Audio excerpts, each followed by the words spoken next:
Underground, ladies and gentlemen, boys and girls. Welcome into round number 17 of the 2026 Underground RC Supercross Championship live here on Start Your Systems. My name is Kellen Brower, and I'm going to bring you guys home for this 2026 season. Round 17 from Salt Lake City coming at you tonight. Of course, there is 3 championships that would be on offer here this evening.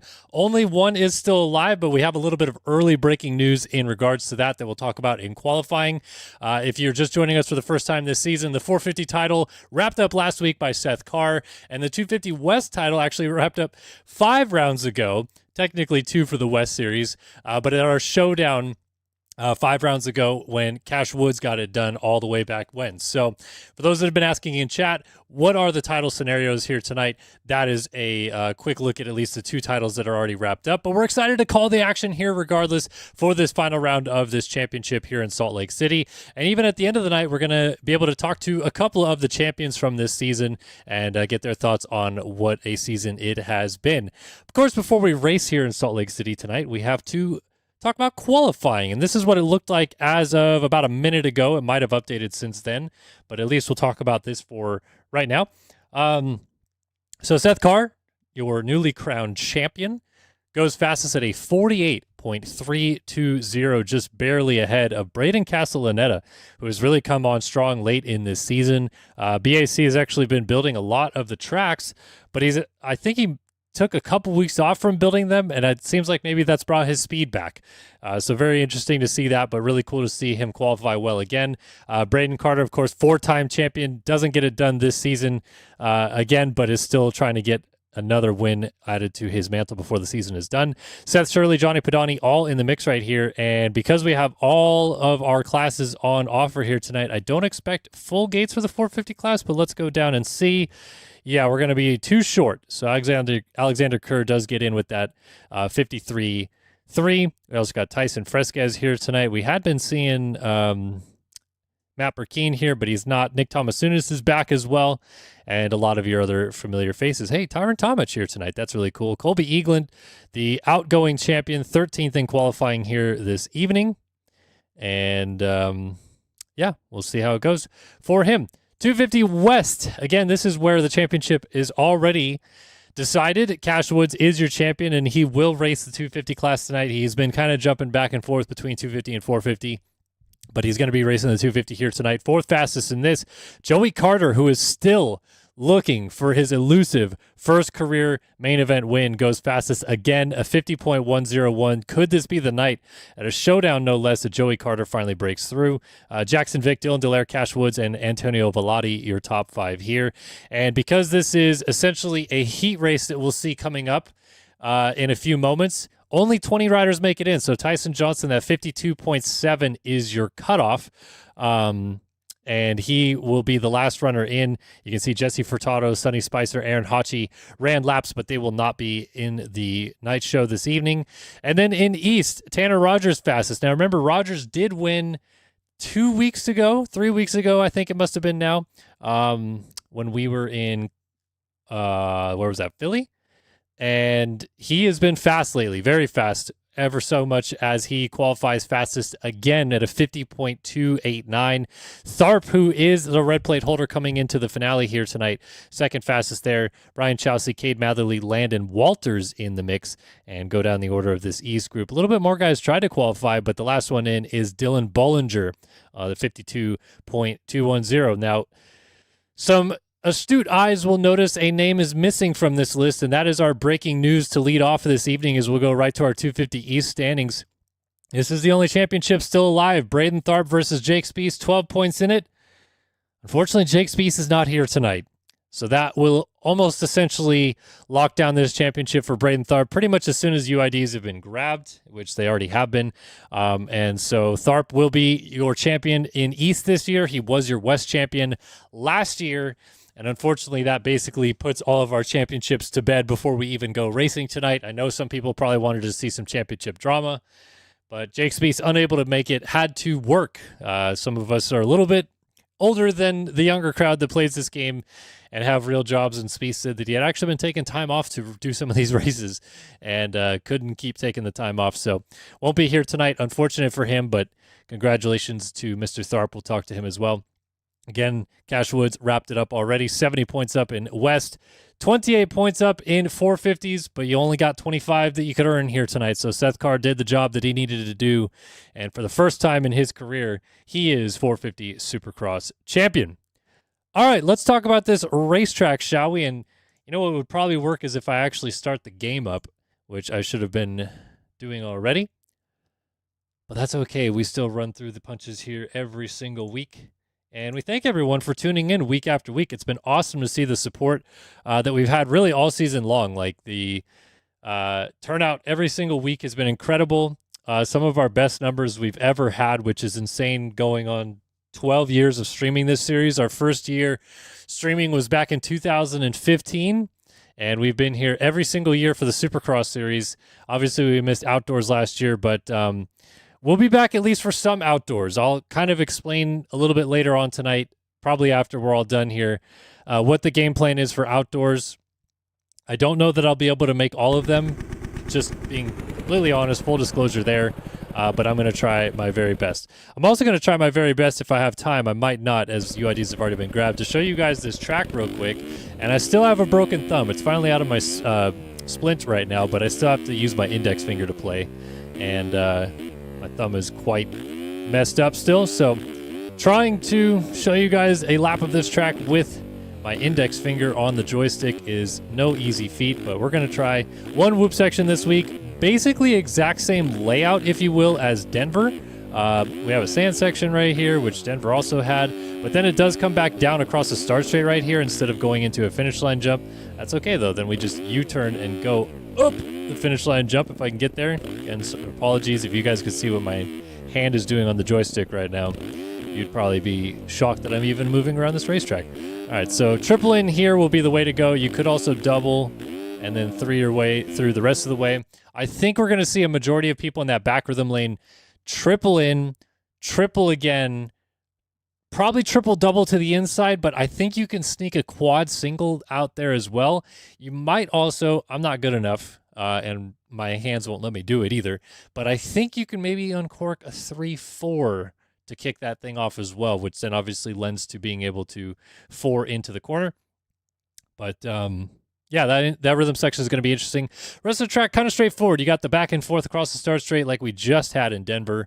And then you got the 5 singles once you come back across the start straight, as you can see on your screen right here in the middle. I think 2-3 single to the outside going to be the option there. Might see a couple 2-2-2 all the way over. You might be able to uncork a 3-3 all the way into the corner if you go outside, but we'll see. And then there's actually kind of a split jump coming into the first turn complex. So a couple interesting things to look out for there, but we'll point them out as they come along. All right, so let's get you guys ready for 250 heat number 1 coming at you. You can see the list of runners right there on your screen now that will be in our first heat race of the night. And in case you were confused of which coast is going to go first, looks like West is up first. Cash Woods rocking the 1W here tonight. Excited to see that for the first time this season. And what is up, Jer Binks? My guy Jeremy Hinner's in the chat over there as well. He's getting revved up to make his debut, quote unquote, in the return of SYS Racing to the MX bike scene for outdoors. Getting revved up soon for that. Very excited to have Hinner's back around. But, yeah, Jake Speaks just checking in on chat right now, says, sorry, chat, and everyone's telling him he should have just quit his job, which, you know, sometimes sim is life. Sometimes you really do need to be quitting your job to compete in this series. But let's have some fun, shall we? We got one more Supercross race to get through. Everybody loves Supercross. A little bit more than outdoors based on our viewership numbers. I mean, I think we'll see a lot of people tuning in for round 1 at Paula. In 2 weeks' time, hopefully at least. I mean, fingers crossed. But we definitely get a lot of numbers in Supercross compared to outdoors, and I'm excited to see if we can carry that over into outdoors or not.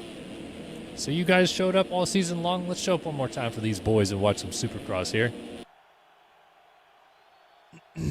All right.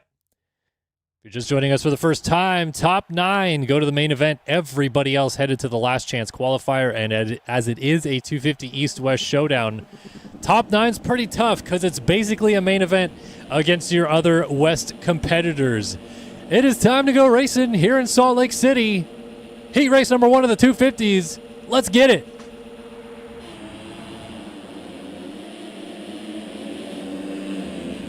No surprise, Joey Carter sticks the nose out on the Dr. Do Racing Yamaha. He gets the whole shot and the early race lead. Ryder Dorigo up in second with Schiabro third. No sign of the 1W, and a big crash in the background actually on the first lap in that bull turn before the whoop section. Carter leads him into the sand on lap number 1, and this is our first look at what these guys will be seeing on the racetrack this evening. How they're shaking down these 250s. I think we're going to see a 3 and out of the corner right here for sure though. Yep. And Carter goes right to 3 and in, 3 over that, 3 and 2 to the inside, as I rightly predicted in our pre-race discussion. Carter has Dorigo, though, right on his hip, and Ryder Dorigo has been coming on of late as well. Phil Ski and Snowboard backing his program there on the 56. Giving Joey Carter a run for the race lead right now, which is always really cool to see a fresh face up there. There's the 2 different rhythm options, and look at it's working right there for Dorigo as he gets down the inside to make the pass into the race lead. So what he did right there was the left-hand side of that coming out of the bowl corner going across the turn 1 complex is a little bit rolled out. Allows you to wheelie over it and double all the way over turn 1, which then you can 3 into the corner, which is what Dorigo did to take over the race lead right there, and a nice move to get the job done. He brought Bodie Parker with him as well. Parker on that 32 Yogi Yamaha. Winner of the Dallas Supercross in the 450 class earlier this year. And what a wild win that was for him. Having still not won a 250 Supercross main event, jumps up to the 450 class and immediately wins in Dallas. So there's that line that I'm talking about. You can kind of tire tap it.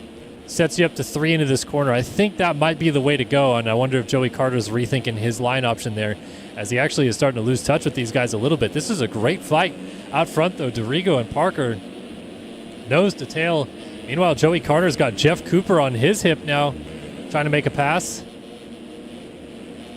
Oh, look at that.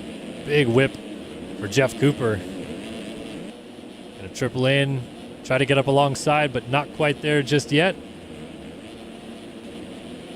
Carter slams the door. Ooh, in and out of the mechanics area, and inside move works that time. Jeff Cooper, nice pass. Carter thought about coming back down the inside. Backs out of the challenge, and back to the race lead we go. Dorigo now opening up a little bit of breathing room between himself and Bodie Parker in second. Jeff Cooper looks like he's eyeing a chance to run down Parker as our 4 riders out front have taken off. It's Jackson Lindsay in the 5 spot. Brandon Walter was in 6th. He's still in 6th right now, but Wyatt Grant is getting up here to try to mix it up. And interesting to see Wyatt Grant back on a 250 for the showdown. He had been pretty much taking the 450 route. He did move back to a 250 for Denver last week, but at the showdown a few weeks ago, he was still on a 450. So these guys, they tend to jump around just a little bit and try different machines throughout the season. Joey Carter back on his horse now, closing back up on Bodie Parker, who's making a few too many mistakes, and it might cost him. He is going to double and hold that inside line, but Jeff Cooper's already gone by. So here's the option line, and it's reasonably close, to be fair, but I think if you can get the 3, it's a little bit better, as meanwhile, down goes Jeff Cooper in the whoops, and that's going to cost him a lot of positions. Wyatt Grant will be the last guy to go through, and Cooper trying to get back on the track. Goes for a bit of a ride right there, tumbling his way on. Jeremy Schiabro is going to work his way around the outside and also get by. And you got Caden Kepke. Jackson Vick is in the transfer spot, and who is not in the transfer spot is your champ, Cash Woods. Rough start for the new number 1 machine, and he is 11th, outside looking in. And again, as I mentioned before this race started, I mean, this is essentially a main event for these guys. These competitors have raced each other for 9 rounds this season like this in the main events. And some of these guys probably even missed the showdowns because they couldn't make it in out of the heat races or the LCQs because they are so stacked. So if you're Cash Woods, you're basically running 11th in a West main event. And you got some fast dudes in front of you. Dylan Dallaire, he's qualified fastest quite a few times this year. Jackson Vick has as well.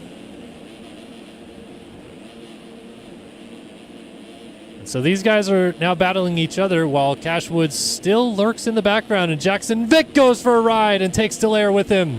Cash Woods going to pounce on that opportunity and jump up into 9th place. Sometimes that's what it takes, as Jackson Vick almost gets into Dylan Dallaire again. So Woods now going to eye up Jeff Cooper, who's definitely going backwards here. We'll see how far he gets up there.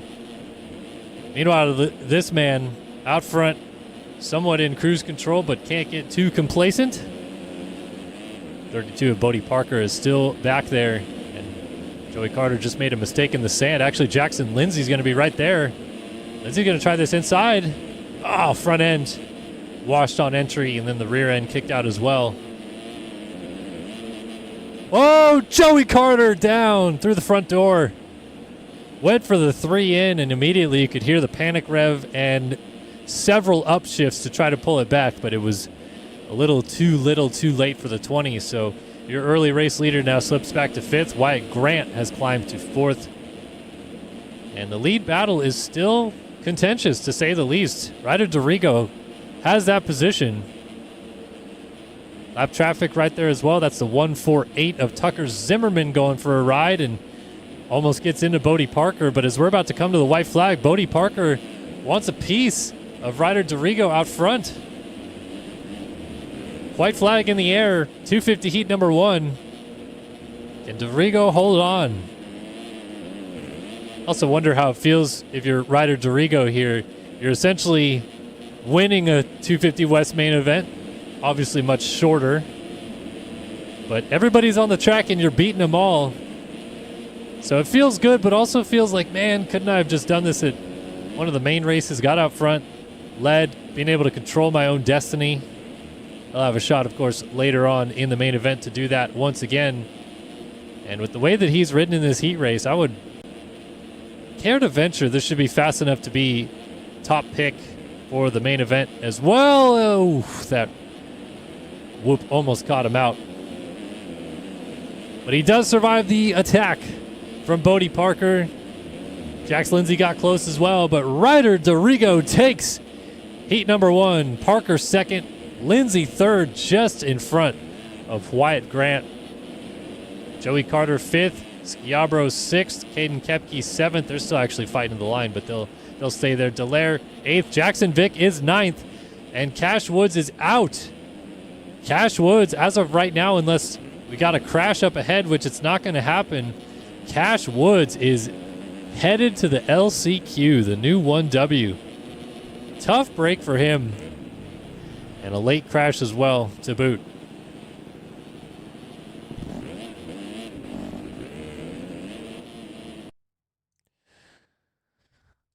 Sorry for the loss of sound there for just a minute. Going to get live timing up for myself so I have it, but yeah, weird to see Cash Woods miss out. Jackson Vick does make it, and Cuts will confirm all of that for us. Your winner, Ryder Dorigo, and someone asked in chat, does Dorigo even have numbers on his jersey? He does, but they are very hard to see because it's like black and a little bit lighter black. I wouldn't even call that gray. It's basically just like a very, very subtly different black shade that he uses for the number font.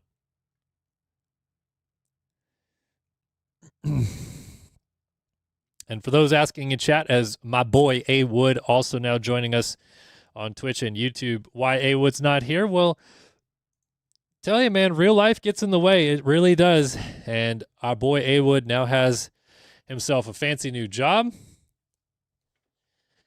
and had to move a little bit further away from where my house is. His house was about a 45-minute drive. Now it's over 2 hours. And I totally get it, him not needing to come out this way. So we'll still get him back in studio at times.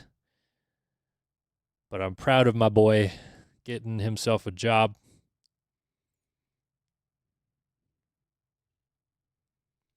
can't wait to hear all about it once he joins the team as well. But we move on now to 250 heat number 2, which, if you're paying attention, of course, would be the East competitors. And Braden Tharp, basically by starting this heat race, will have clinched his second 250 Supercross title. He won the West Championship in 25. Now gets the job done 250 East in 2026. And if you're just joining us, Jake Spiess, who was 12 points down of Tharp entering this final round, is not here tonight. Unfortunately, having to miss this race, ending his shot at winning the title. Honestly, I would be curious to know, and I think Spiess was here for a minute, so if he's still in chat, if he was leading the points, would he have done what he did and chosen not to show up tonight? Because I know it's because of his work. But maybe he would have pushed the envelope. I don't know. It was a 12-point gap. Like, how much was he willing to risk it if it was close enough? The world may never know. The world will know that we're going to drop the gate once again here. And fastest qualifier, Tanner Rogers, goes outside of the doghouse. Let's see what happens with this one. It's 250 East action from Salt Lake City. Gate is down. We're off and running. Good start for Rogers. Better start up the inside. It's a Honda. The 261's trying to get there first. McLaughlin, was there. But it is going to be Tharp versus Rogers in the end. It is Rogers who takes the lead. Tharp almost got landed on in third place, but Rogers shoots out to the front and immediately opens up a 2-second gap because of the chaos that ensued behind him. Luke Scheffler, a rare good start for one of our race hosts. Up in second place early on, side by side. Over the finish line jump with Braden Tharp, who had to jump off the track. Jumps back on with the double, triple option. Still going to triple to the inside right here. Allowed the 70 of Dylan Bollinger to go by. And if you remember, Bollinger just barely snuck even into this race, 20th in qualifying. Proving that sometimes it's better to be good at racing than it is at qualifying, as he switches up underneath Luke Scheffler to make the pass into second place. Ballsy move, and Tharp follows him through. Oh, Tharp a little bit short right there, is not going to get the 3. So Scheffler falls back to 4th. Steven Short up here with a good start. And Tharp was down outside of the whoops. So Tharp off the track, going to lose a few positions. He falls back to 6th, and look at this freight train, 261. That's Noah McLaughlin right there behind him. Then you got Ryan Cheesecake Chowsey on the 26 behind that. Bryson DeYoung is in our final transfer spot. And Tharp, exit stage left, just jumped off the track at the bottom of your screen. He's going to come back on as Bryson DeYoung is side by side with him. And he is going to fall back to 9th. No, he jumps back into 8th now with that pass. Things not going swimmingly, I would say, for the champs. And another mistake right there for Tharp. Is this going to be an opportunity for DeYoung? No, he shorts the triple and goes down. So that'll promote Ryan Rich into the final transfer spot. And Ryan Rich just absolutely crushing the Instagram game of late. I should say TikTok game, because that's where he's posted most of his sim clips. Uh-oh, Luke Scheffler was down, as was the 26 of Ryan Chowsey. Scheffler comes from off track, and he is still in a transfer spot. Also down on the inside was Tharp. Man, this one's looking a lot rougher than our 250 West heat race was, and Tharp now does fall out of a transfer. He's back to the 12th position, so Ben Nerona jumps up to the transfer spot. Some big names really starting off this heat race with a bad look, and Nerona now goes by Luke Scheffler into 8th. Scheffler back into the 9 spot now, going to feel the heat here soon from Ryan Chowsey. Ryan Chowsey and Matthew Cook. Matthew Cook on the 172 Atlas Co. KTM has the 9 of Braden Tharp right on his heels. Oh, and Chowsey lays it down, entering the whoops. We got the 250 boys going for the jump line. Scheffler goes down. Tharp goes through both of them, as Matthew Cook also got a mistake in there, and he's up to 9th. How about this fight right here? We got a bunch of dudes together over the finish line jump. 512, it's not Michael Lindsay, it's Ryder Carnine going up the inside to pass Bollinger. Then he jumps off the track. Now Bollinger shorts the triple through there. Nerona's going to squeak by both of those guys. Ryan Rich is dealing with Cade Matherly. Matherly's all the way up to 4th. That's how close this entire group still is, as Rogers has pulled away at the front. But Matherly does make that pass. He's gone from outside of a transfer spot up to 4th very quickly.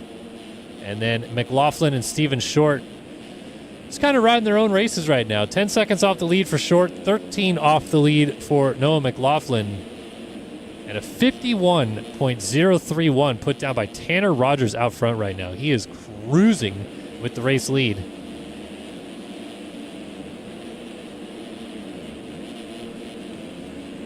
Could be another win on the cards for him tonight. I think he added his 4th career win earlier this season, if I have that correct. I've not seen my buddy Lane Burks in chat tonight. Sad. My stat man is not here with us. That's all right. He'll probably show up at some point. Always does. He's all reliable. Oh, he's here. Okay. All right, cool. Didn't see him chatting before. But good to see you, buddy. Great season, all season long, killing it with the stats. Bringing extra,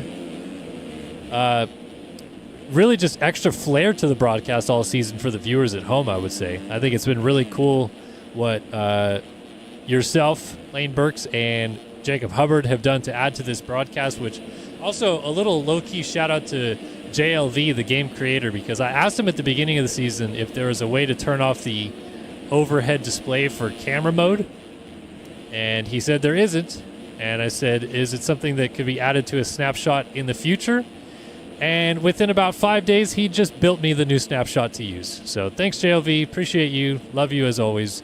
And that's why we don't have the riders scrolling across the top of your screen. Instead, we got this awesome graphic that you've seen all season long from the MXS Battlegrounds crew, a.k.a. Jacob Hubbard. Tanner Rogers is killing it in this heat race. Tharp has climbed into 6th. Still got Ryan Rich, Ryder Carnine. Devin Cook just lost a transfer spot. Brandon Nygren goes by.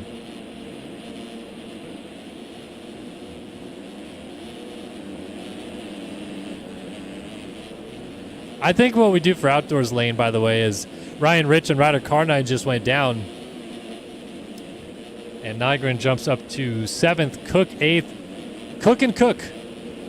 They got 2 chefs in the kitchen.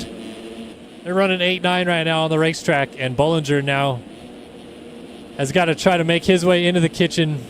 Can he deal with the heat is the question. But I was going to say, Lane, I think Hubbard said he could do this. I think we just cut it at 20 outdoors. Or maybe he was going to do some sort of scrolling thing like they do on the real broadcasts of like show top 10 and then have it rotate. 11 to 20, 21 to 30, 31 to 40, something like that maybe. I don't know. Could play with it. So Devin Cook, this is the hot seat right now.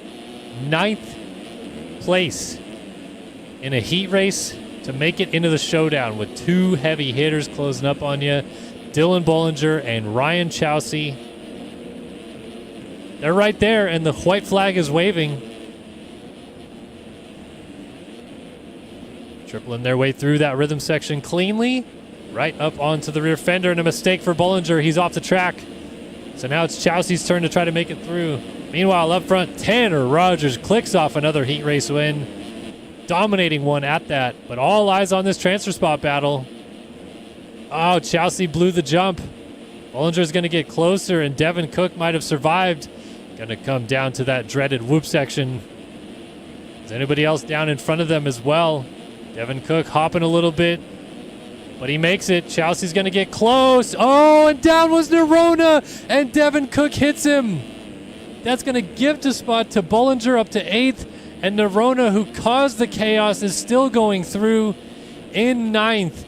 Chowsey, Bryson DeYoung, and Devin Cook going to be kicking themselves. Oh, man, Devin Cook's going to be heated. Heated. To not make it through. But, yeah, Tanner Rogers dominated this heat race, man. Holy smokes. 18.2-second advantage at the end. And it's confirmed. Steven Short, Cade Matherly, Braden Tharp, Noah McLaughlin, Matthew Cook, Brandon Nygren, Dylan Bollinger, and Ben Nerona have qualified for the East-West Showdown here in Salt Lake City. Now we got a lot of heavy hitters heading to that last chance qualifier coming up in just a bit. So from the 250 boys to the 450 boys we go.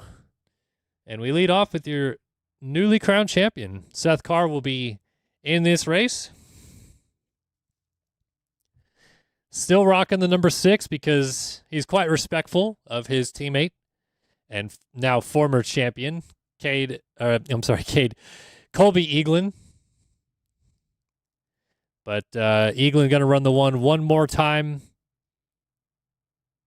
And then the questions will run rampant in the offseason of whether or not Eaglin and Carter can come back and fight against what Seth Carr has brought to the table. Or will Seth Carr be running the table for the next few years when it comes to Supercross? He's the outdoor champion. Bit of a rough rookie season last year for Seth Carr. Only 2 wins to start his 450 career in Supercross. But then he went outdoors, man, and he dominated, rose to the occasion, and as a rookie won the 450 Outdoor Championship, won the SMX title, and then rolled it right into Supercross and won there as well. I've been kind of saying to a lot of people that I'll talk to about this sim racing scene that Seth Carr is kind of like the new Jet Lawrence on the block a little bit. Blazing fast, raw speed, and most of the time really consistent both with starts and across the duration of a main event, which is a killer combo. So how far will it go for the 6? He has already knocked off 3 titles. And that's something that Braden Carter technically never did. Carter has not won an outdoor championship. He has also not won an SMX championship. These guys don't put that much stock in SMX, I would say. But Carter is a bit of like an indoor specialist, whereas Carr has now kind of proven he can do it indoors and out. And now the question, of course, would remain when we go outdoors, who can even stop him with the way that he has been on his run of form of late. Here we go, though. 450 heat number 1 from Salt Lake City coming at you. Let's drop the gate.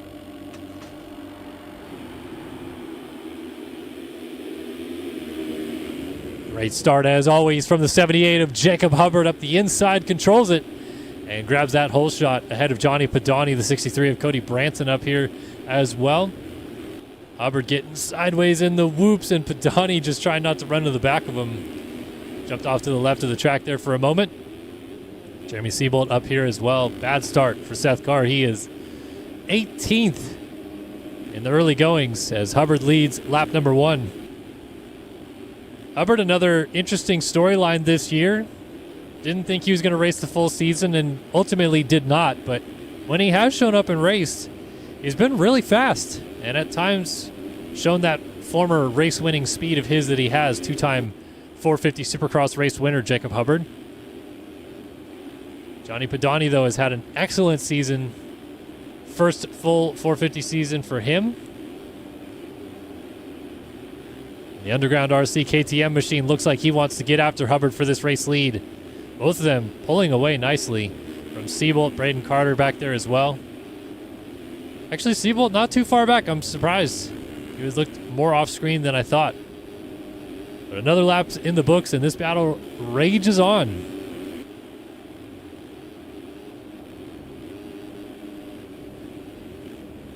So nobody busting anything big in that rhythm section just yet. Might be something that's qualifying only lines too. Really got a seat into that 4 to get it all the way into the corner, and then you still single out, so it's not that much of a difference. Ooh, a little bit of a case right there for Jeremy Seabolt. He's definitely closed this gap down in a hurry. Spoke earlier on today with kind of an OG community member making his way back into the scene a little bit. Won't reveal names. But he said that he's surprised at Seabolt's maturity level.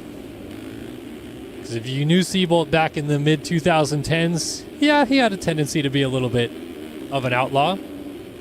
But as you grow up, you also, I think, learn a couple things and learn to chill back a little bit about some things as well. And I feel like Seabolt He won that 450 Supercross title now 6 years ago, which is crazy to think.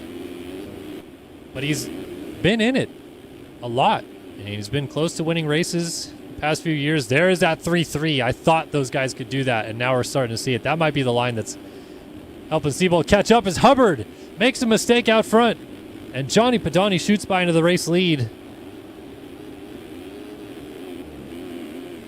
Seabolt is there, though, man. And I mean right there. He is all over Padani as we get about halfway through this heat race, and Seth Carr has made absolutely zero progress on making it forward towards the main event. Mistake for Padani. He's going to have to triple to this inside line, and Seabolt jumps off the track in reaction to that. Weird mistake for the 10. It allows Hubbard and his buddy Braden Carter to shoot by. And Carter, again, still trying to just click off the wins and add to his already impressive all-time wins record, which I believe still sits at 36 wins as we sit right now. And the next closest is 28, Tyson Fresquez, who is, of course, here racing with us tonight. He's actually in a transfer spot right now. We'll go back and look at that battle in just a minute. But things are spicing up out front again, because I think Hubbard pushes into Padani, who lays it down. And Hubbard's going to get a little bit of leeway right there over Carter. So while we have time, let's go back and find these transfer spots.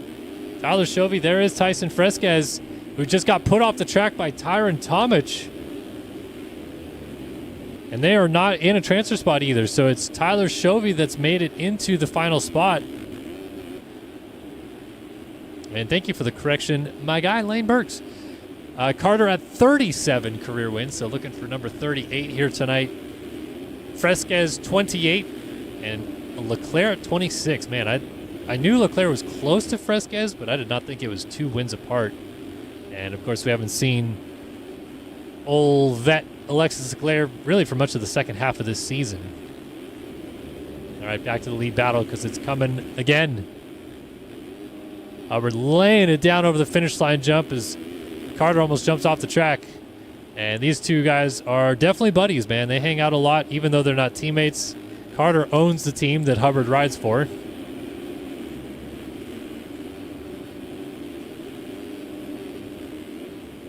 And they get on very well. Been friends for a long time. Oh, and Hubbard lays it down. These ruts, honestly, the ruts coming up the faces of the jumps, I think are going to play a huge part in the race tonight. Because we've seen a lot of guys get kicked over the bars in that back rhythm section. Oh my gosh, what a save and a half by Braden Carter. You saw every side of that machine going through the whoops right there. And he's somehow corralled that thing back together. Seabolt right up on his tail now.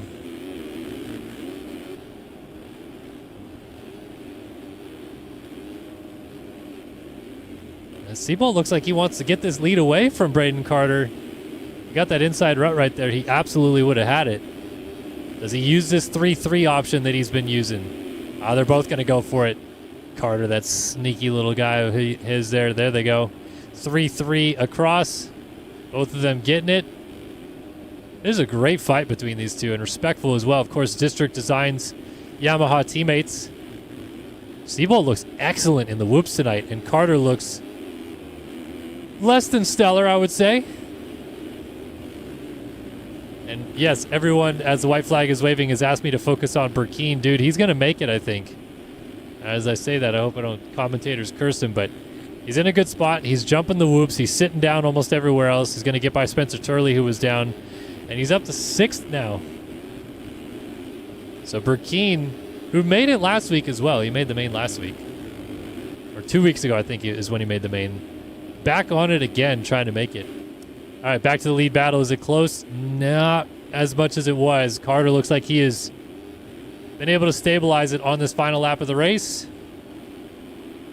One more run through the whoops to go, and that's not stabilizing at all. That is an off-track excursion for the two. And Seabolt thought about forcing the issue down the inside, thought better of it, might get the lawyer win, gonna get the win anyway. Carter goes down. Jeremy Seabolt wins heat number 1. Carter will be 2nd, Hubbard 3rd, Ash Deering 4th, Ryder Bednar 5th, Turley and Burkeen still nose to tail here. And yeah, Burkeen he's dialed. He's in. Easily so this week, too. 6th place, Matty B. This guy's about to be a contender outdoors, my guy. Spencer Turley, over the line 7th. Tyler Shovey, 8th. Tyson Fresquez is in 9th, and he's trying to defend that inside from William St. Laurent. Tyson Fresquez back in the main event again. His 2nd main event of the season. 2nd winningest Supercross rider in this game's history. And I love to see that he's been back this year, trying to make it, and he's in another main event, so kudos to him. Reno Brennan, William St. Laurent, and Seth Carr is LCQ bound again.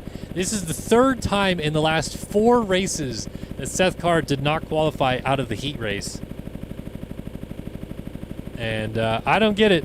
I really don't get it. Something's up with him in heat races. I think if you're anybody else heading outdoors this year, you're going to petition to start the program with a heat race that pays points. So a little 6-minute plus 1 lap moto to start off the night, and just hope that that's like Seth Carr's kryptonite.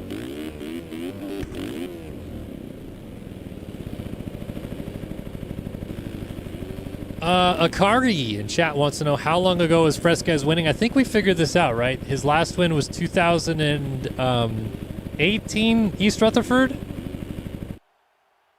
Something like that, 18 or 19? 17 Detroit. Wow, wasn't even the year or the track. Cool, man. Yeah, 2017 Detroit. So it's been a good 9 years since Tyson Fresquez won a main event. But that's kind of how he always was, honestly, even back then. Like, he got really good really fast at the end of 2011, won back-to-back Supercross titles in 12 and 13. And then just kind of like stopped trying in a way. Like, he still won, I think, a race or 2 in 2014 in his title defense year. But then 15, he just like didn't play and kind of didn't put much effort in. He would show up and be fast sometimes, but not really. And then Hunter Root won the Supercross title in 2015. And Tyson just kind of got back into the game in 2015 off season. Came back for 16 and then won 2 Supercross championships in a row again.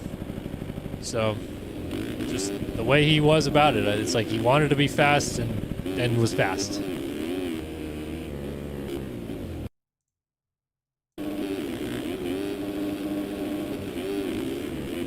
All right, final heat race of the year coming up. J.R. Reyes, Aaron Rockefeller, Robert Wilson, former Loretta Lynn's B-Class Moto winner, Monty Wilson is here. Love to see it. Austin Bear, John Heilman, Devin Davis, Colby Eaglin. The last time he gets to rock the number 1 plate here this evening. But it'll always be his. He will always and forevermore be your 2025 450 Supercross champion in MX Simulator.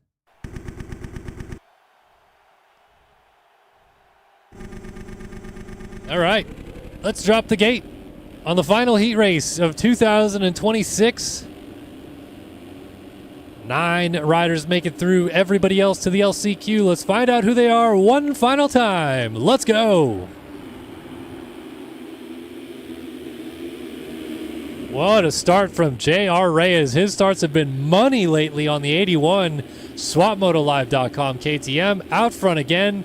Eaglin follows through in second. Castellaneta with a great start in third, and blitzing the whoops beautifully to the outside is going to take over the race lead as Reyes stacked up Gebhardt on the inside. And it's going to be Castellaneta leading Eaglin by the end of lap number 1. Castellaneta, Eaglin, Reyes, Rockefeller, O'Brien, your top 5 to complete lap number 1. And then Eaglin oddly went down after the finish line jump. He's going to go from second all the way back to 13th place. Wow. Also, ignore everybody. Maverick Snyder is obviously not number 1. I don't know why he did that. He's probably going to get a nice little talking to from the officials. All right, so now things have settled a little bit. Castellaneta leads early from Rockefeller, Reyes, O'Brien, Bear, Shirley, Schaefer, Davis, and T-Lang in the transfer spots, and everyone's still pretty close. Oh, Davis going down, brings T-Lang with him, brings Blakely with him, and Eaglin jumps over all of that to make it back into a transfer spot. And also going down with Seth Shirley, so that's a tough break for the 44. out of Edgemore, South Carolina. Hashtag Showdown Chef. He's cheering on his boy Luke Scheffler by the looks of it. Chase Blakely, Alex Kerr, now all chasing Colby Eagland. Those guys are still in transfer spots, though, so they're safe right there. And up front, the resurgence of this man, Braden Castellaneta. Boy, this would be great to see. Castellaneta was low-key a little force to be reckoned with in 2024 Supercross, I believe it was. Maybe 23, could have my math 1 year off. Won a couple races right in the middle of the season. And then since, I really think it's since he's gone to being the full-time track creator for the series, it's been a little bit more time taken away from him to play the game and test suspension and all of the things that you kind of need week to week to be good at this game. And don't listen to the people that say, oh, I barely ever play sim anymore, and then show up and then make main events out here. They play. To some level, they play. It could just be messing around with their buddies and not taking much seriously, but you take a month off from this game and your thumbs will hate you for it. Just ask me. My thumb hates me and broke itself on a fence, so I couldn't play the game for a month, basically.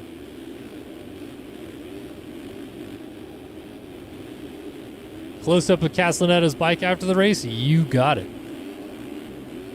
Blake O'Brien, Austin Bear.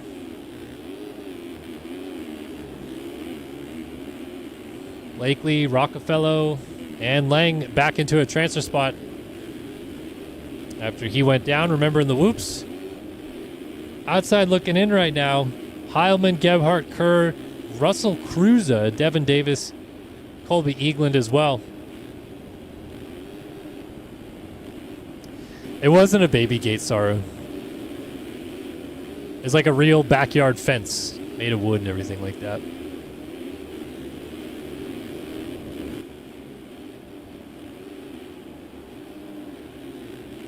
It'd be well annoying if I broke my thumb on a baby gate. Should we do some onboards? We haven't really done much tonight, huh? Anybody fun to watch? Blakely just going all over the place in the whoops right there. T-Lang's going to go by him. Heilman now in a transfer spot. And then Walter Gebhardt. Let's see what Walter Gebhardt's looking at here. And we'll zoom this out a little bit more because that's too close for comfort. There we go. That looks better.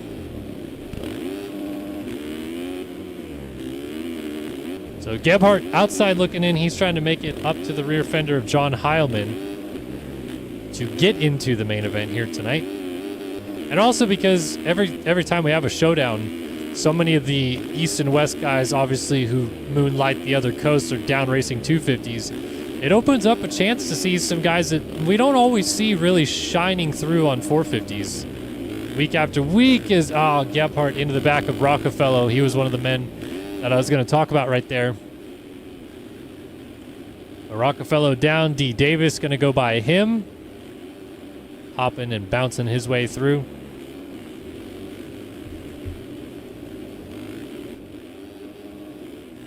Little battles all around the track. Nothing doing up front, though. Braden Castellaneta, 49.625, new fastest lap of the race for your race leader. Ripping. I mean, laying it down.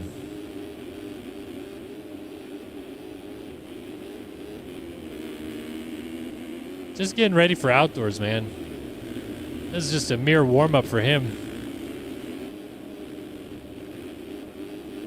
Doolies throwing it down with a 73 of Talon Zollers, who's a lap down.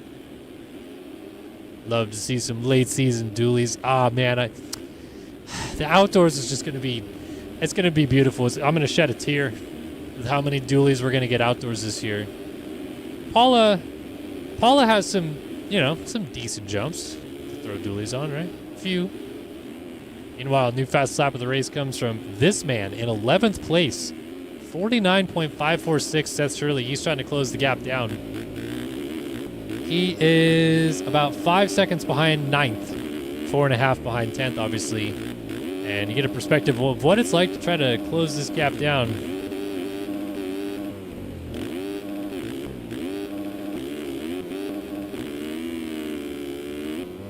Someone said R.I.P. Paula TikTok jump. It's funny because, like, low-key, I always hated that jump. I thought it was a dumb jump.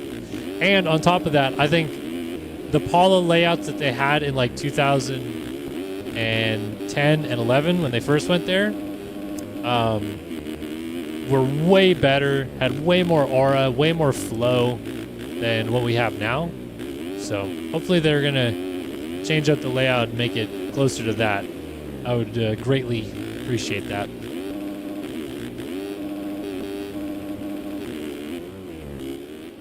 Looks like Shirley, unless something else happens, ain't going to make it. But who is going to make it and pick up for sure his first heat win of the season? I can't think of another time he's looked this good. Braden Castellaneta is back, dude. BAC to the top, wins 450 heat number 2. Austin Schaefer second. Blake O'Brien has climbed all the way up to third, and he's trying to hold off T-Lang. Lang ripping the outside, and they almost come together. Lang's going to get it, though. Third for him, fourth for O'Brien, fifth J.R. Reyes, sixth for Chase Blakely, seventh John Heilman, Gebhardt eighth, and D. Davis holding on over Seth Shirley. Goes to the main event, barring cuts. It looks like he's going to be safe there. So Shirley misses out. You guys wanted a close-up of Braden Castellaneta's Phil Ski and Snowboard Honda, so we'll take a look at it right now. Good-looking bike right there. And I think that's a perfect lead-in for us to send you guys to commercial break. So we'll be back on the other side of this break. It's more Underground RC Supercross live here on Start Your Systems.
Have you been to the area's premier radio-controlled hobby shop and raceway? Underground Raceway and Hobbies in Great Northern Mall has 2 indoor tracks for racing at every experience level. Don't have your own car? No problem. You can rent one from us. When you're ready to get your own, we've got an on-site hobby shop with everything you need, including all the popular brands. Underground Raceway and Hobbies has kits for land, sea, and air. Cars, boats, planes, you name it. Come see us next to Dick's in the Great Northern Mall in Clay.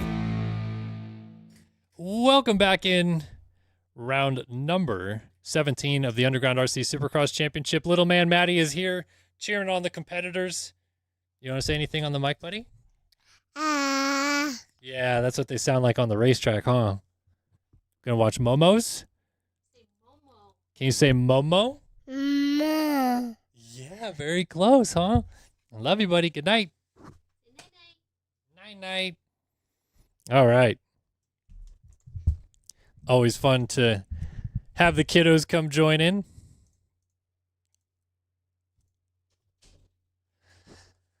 All right. LCQ time. And it's getting nervous for a couple of these guys in this 250 division. Because last thing you want to do is miss the last main of the season.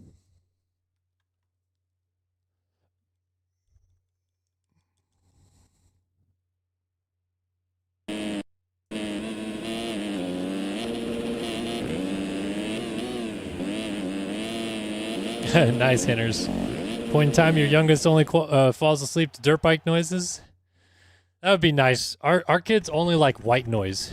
So they've always had white noise machines. And our daughter sleeps with it really quietly now. Fraud Junior, yeah. All right, LZQ time here in Salt Lake City. Cash Woods is in this one, your 250 West champion. Does he make the showdown? Do others join him? Let's find out right now.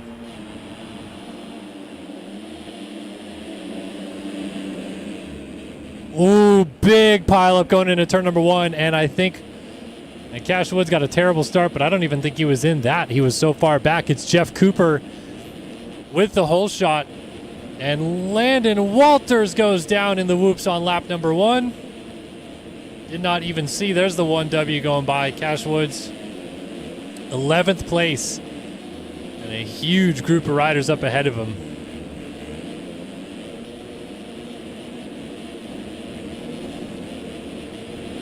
Oh, and he gets into one of them. That's one of the Dr. Do riders, Devin Johnson. Luke Fauser is also here, but he just runs into another rider. That's going to help Cash Woods out a little bit. All right, so Jeff Cooper leads. Tommy Luberta second. Brandon Walther third. Tyson Johnson fourth. Ryan Rich, Pinkerton, Chowsey, Devin Johnson, and then Cash Woods. He's got the title, so there's nothing really to worry about. But what's funny about that is you would think maybe, okay, that takes some pressure off. And instead, he's getting teed up by one of the Nexus riders. That was Will Now for some reason. Oh, Ryan Rich is down at the end of the whoops. Chowsey's going to go by. Devin Johnson goes by. There is Woods going by. The 57 of Antonio Vellotti goes by. Vellotti qualified well tonight as well, so he is going to be mad to not make the main event. All of these guys outside looking in. Tyson Johnson is your transfer spot. Real life Rippa. And close friends, at least as far as I know, to Jet Lawrence and the Lawrence brothers. But he's up here battling for a transfer spot to the showdown. Tito's and Sprite represent the 159 Honda out here. Oh, a little bit short right there. Still goes for the double.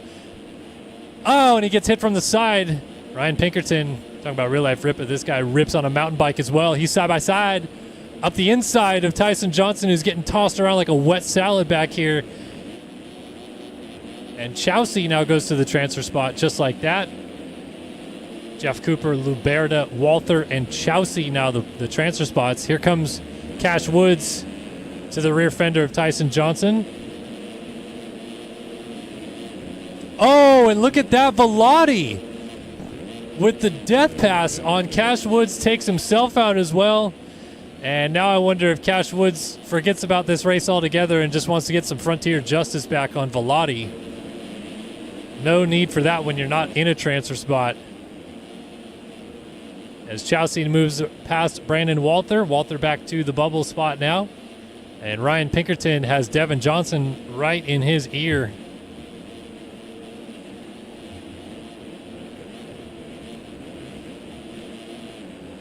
Oh, that was Walther down in the whoops. That was a transfer spot. So Pinkerton goes by. Devin Johnson is still right here lurking. Cooper, Luberta, Chowsey, Pinkerton now the spots. As Chowsey lays down new fastest lap of the race at a 51.4 in that third position. Double to the inside for Devin Johnson. Freaks me out when these guys go through the mechanics area tough blocks, which, by the way, have no collision files, which is why you see guys go through them all the time. Oh, a mistake for Devin Johnson, but works out because he's still able to get that double across. Doesn't lose too much time. Meanwhile, Cash Woods is 7th and definitely in danger of just not making the showdown here tonight with the number 1 plate on his bike. I don't know that I've ever seen that from a champ at the showdown in the finale of the season. So he's got to make it happen. He's got 5 seconds to make up and only a minute plus a lap to work with. So life is coming at you fast here. Tommy Luberta as well has slipped behind Chowsey, and he's dealing with some heat from Pinkerton. Pinkerton still has Devin Johnson right there. That's maybe the best news for Cash Woods as these guys are all starting to fight each other. Pinkerton goes for the 3. Up the inside of Liberta. That's a pass for third right there. Liberta goes for the 3 into the corner. And he holds the position for now in fourth. The whoops are tricky, and Liberta has to back out of it because Pinkerton was in front of him. Devin Johnson to the inside moves into the final transfer spot. Does Liberta go right back at him?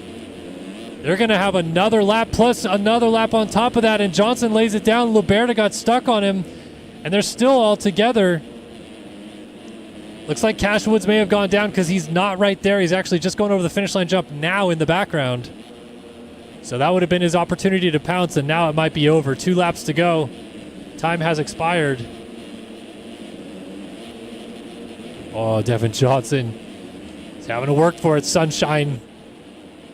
With Liberta right there and Velati right there as well. Wants to get in there and battle these guys if he can.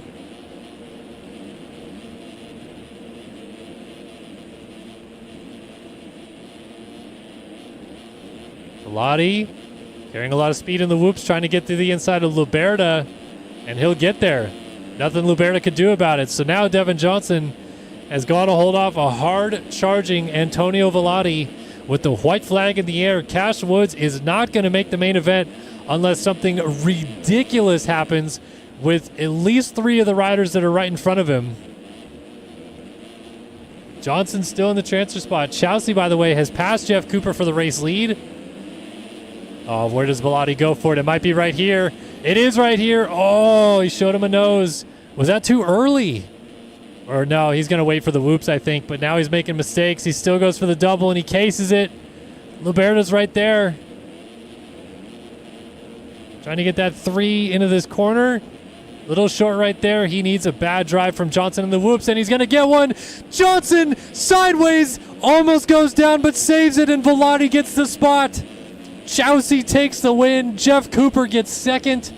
Ryan Pinkerton third, and Antonio Velati to the main event in fourth.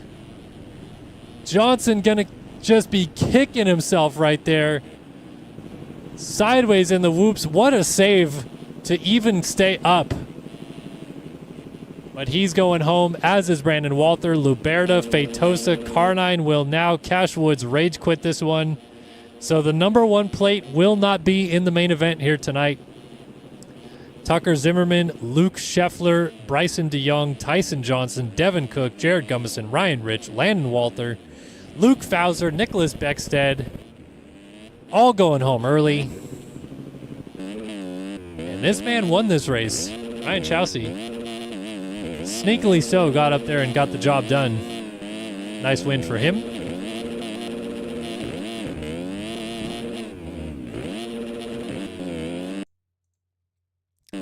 And now, for the final time in 2026, we've got the 450 LCQ coming up. Can't wait to see what happens here. I predict likely pure chaos.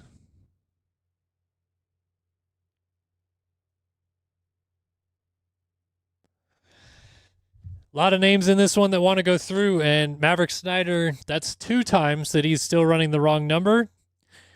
So I would fair wager here that someone's probably going to punch him in the face, proverbially speaking.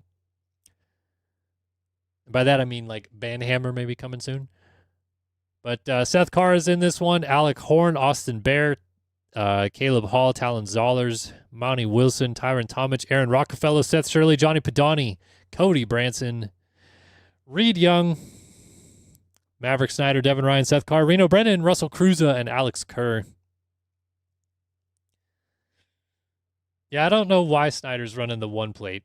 Someone's got to let him know.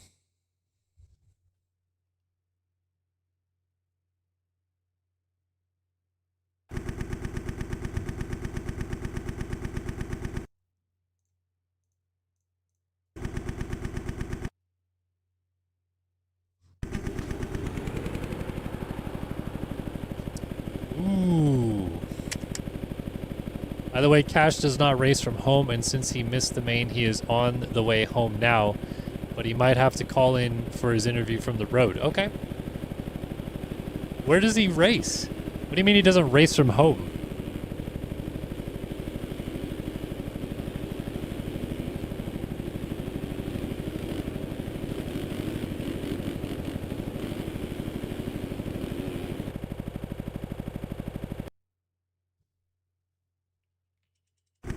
Works an hour away, and he gets off 30 before quality, so he goes to his grandparents for the race. Got it. Okay, good to know. Yeah, I mean, we got time. Like, we still have over an hour. Well, probably about an hour before we're going to do interviews, so no worries there. Final LCQ, let's go racing. Man, Seth Carr's starts have been atrocious, and he is down going into turn number 1. Devin Ryan gets the whole shot. Johnny Padani second. Could you imagine if Braden Carter had found a way to keep this title alive another week? The amount of panic that Seth Carr would be going through right now. Just raw emotions. Dead last. Well, not quite dead last, but having to do this again. He's done it twice before, come from down early to making the main event. And there's less guys on the track, so maybe it's going to be okay. But the fact that this has happened again is just incredible.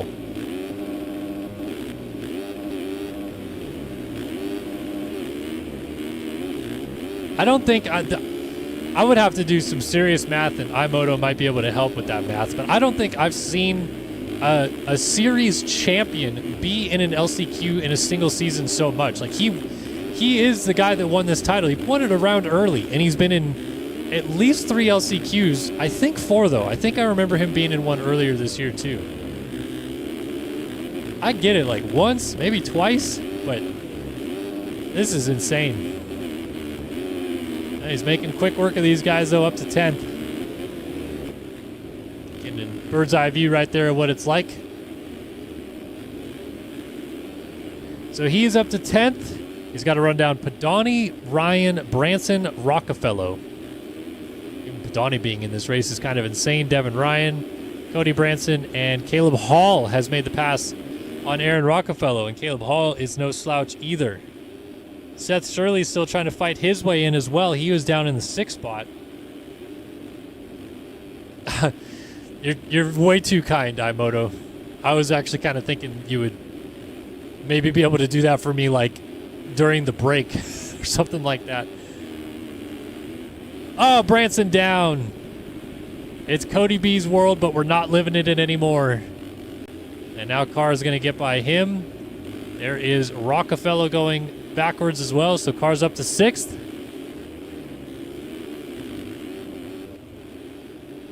Two more positions needed for the 6.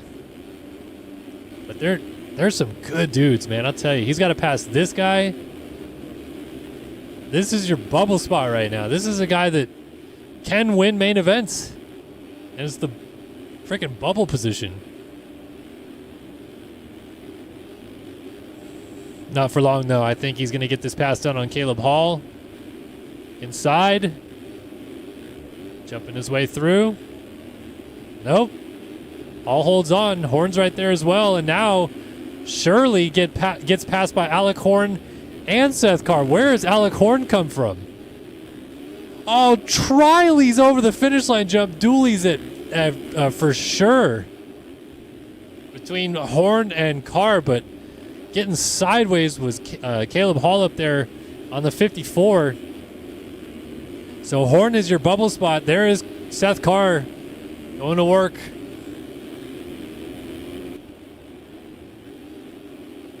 Look at that. Going to try the 3-3? No. I thought it was going to happen, but maybe just didn't want to land on Alec Horn. I don't know. Wait for the whoops. Let's see. Oh, bouncing a little bit. Kick here, kick there. Trying the far inside. That's not been working, though, and it doesn't work again, and Shirley's going to get him back. So down to a minute plus a lap. Dooley's for 3rd. Alec Horn shoves Caleb Hall out of the way. He doesn't want to wait around anymore. And now they've missed this rhythm lane, and Shirley missed it as well. Here comes Seth Carr, 3 wide for the final transfer spot. Carr crosses back over inside on Horn, makes the pass, and that time it sticks. Seth Carr into the final transfer spot. So now Shirley makes the pass on Horn, and he's going to try to go after the 6.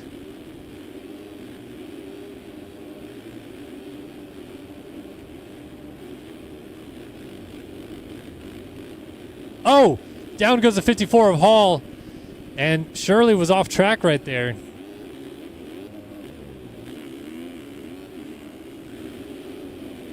But Shirley is now in the transfer spot. Caleb Hall picks it up in 5th. Tyron Tomic, Aaron Rockefeller, Austin Bear, Cody Branson, and Alec Horn must have had 2 legs off crashes because he went from a transfer spot to 9th in a hurry. And I think that in a way our normal status quo will have been delivered here. Johnny Padani probably going to win this LCQ. Devin Ryan looks like he's going to make it. And shout out BPC. I think they're going to get all their bikes in the main event again this week. I don't know. Did Deering make it? I think Deering made it, right? Between Deering and Blakely, and now Devin Ryan, who just moved back to 3rd because Seth Carr is absolutely ripping right now. 48.6 is best, 49.4. And on the final lap of the race, he's got to make up 6 seconds. I kind of just want to see how much time of it he eats away to Padani. There's at 6.7 across the line. 6.7. And a 6.5, 6 flat, 5.9. Is he going to go for the 3.3 right here? Looks like it. Nope. Just low lining into this corner right here. Honestly, kudos to Padani. He actually didn't lose that much time on this lap. Look at the whoop speed, though. Oh, my goodness. Oh, and he's down. Wait a minute. Could that cost him? Tyron Tomic is going to be there right at the end of the whoops. His car picks it up. Tomic is there. Does Tomic go for it? Oh, he's down. Oh, that had the potential to get real dicey for Seth Carr. But he makes it through in 4th. Devin Ryan 3rd. Seth Shirley in 2nd. And Padani takes the win. Yeah, I just said that, Blakely. I was just giving you guys some love. BPC, everyone making the main event. Yourself, Ash Deering, Devin Ryan. Burkeen, I forgot that Burkeen reps you guys. I'm just used to seeing the Suzukis everywhere. Yeah, Burkeen made it as well. Shout out BPC. It's like the little engine that could.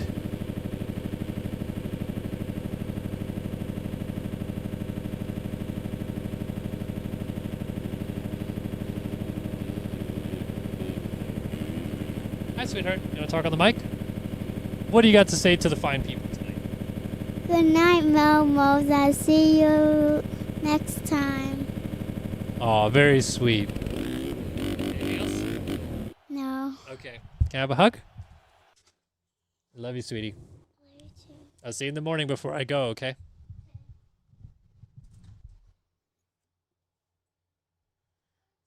Yes, sweetie? He moved somewhere a little further away, so it's hard for him to drive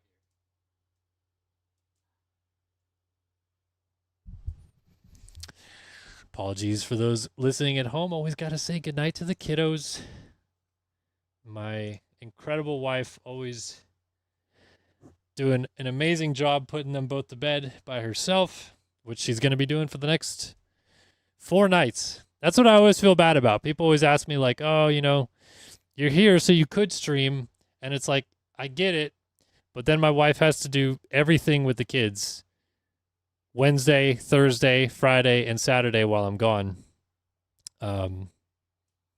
And when I travel to these nationals coming up soon, man, like you're gone all day Thursday and you're gone a lot of Sunday too. So it's not even like I'm gone half a Thursday and half a Sunday, or even can fly in Friday to some of the races. Like, no, I'm out for like almost 4 whole days, and then to give up another night of the week with the kids and the wife and everything like that, it's tough, you know? It really is.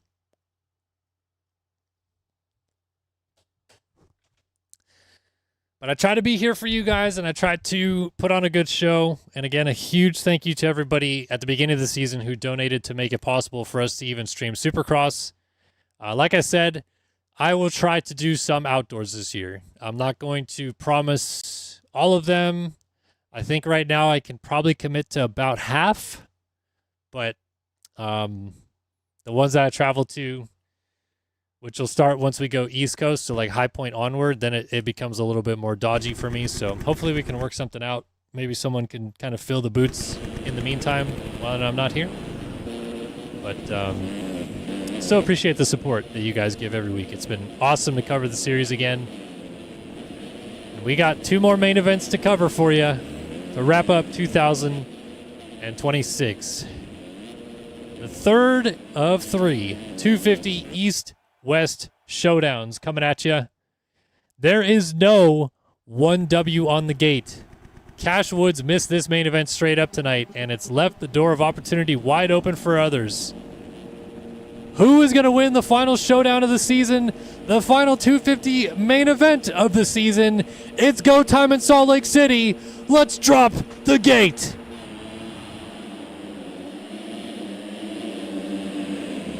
Another great start for Joey Carter on the 20. He gets the Stats Guy whole shot. As he leads into turn number 2, it's Steven Short in second, Ben Nerona third, Ryder Dorigo fourth, Cade Matherly up inside the top 5, and Tharp in 6th right behind these guys. So we got some heavy hitters out front. This is going to be a good one.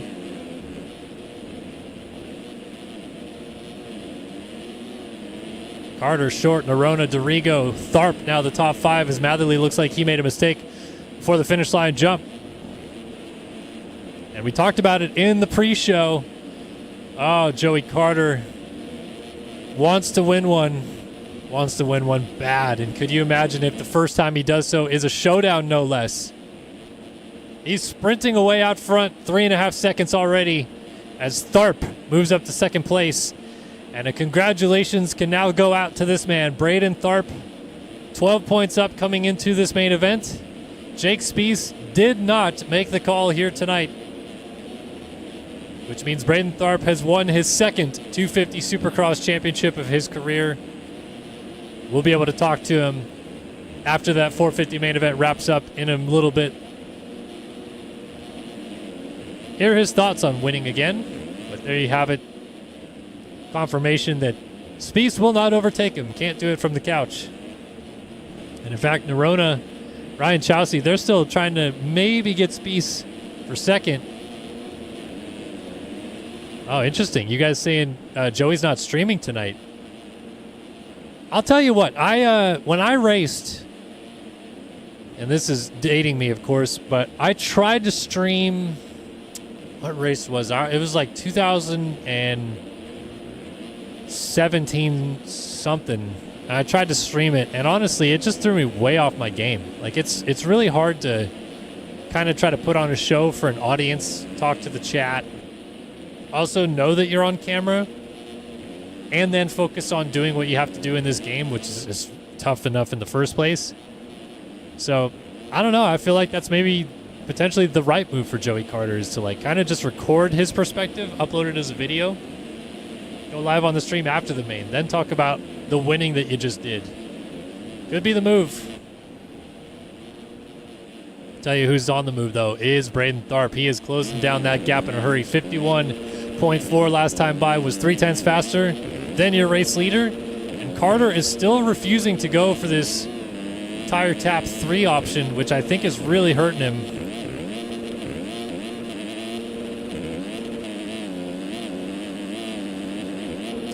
Think Tharp wants to win here tonight? It certainly looks like it. 50.9, new fastest lap of the race for the number 9, Braden Tharp.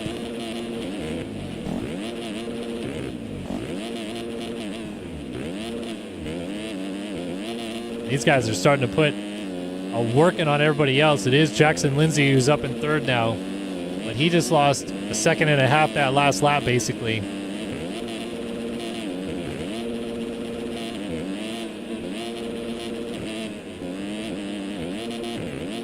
Different lines again. I mean, Joey Carter's not losing too much time doing that. It's just interesting that he is still doing it. Look at the whoop speed, though, from Tharp. He's going to try the inside of the sand. That inside line just hangs up a little bit, but he is side by side coming down the straightaway. Carter crosses over to defend, but then goes wide, and Tharp takes the inside to take the race lead away. Now Carter has to do the chasing. And a 3 off the track, but able to corral it back together. I wonder if Carter can kind of learn some lines here.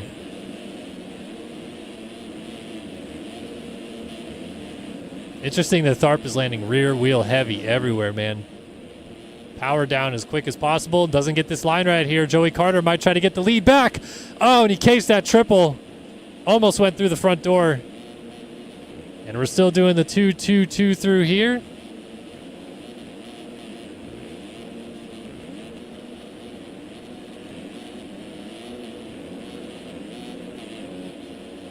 So Tharp is off to the races. Nerona now up into 3rd. Ryder Dorigo in 4th. Jeff Cooper 5th. Jackson Lindsay 6th. McLaughlin 7th. Wyatt Grant in 8th.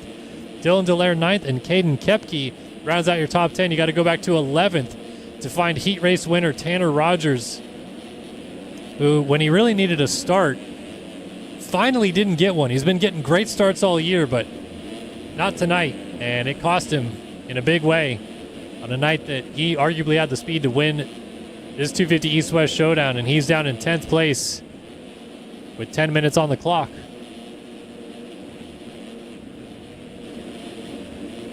Ooh, and almost went for a ride. Coming back across the start straight right there. That was a close one for sure.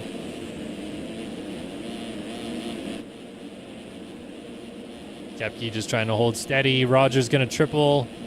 Does he go for the pass?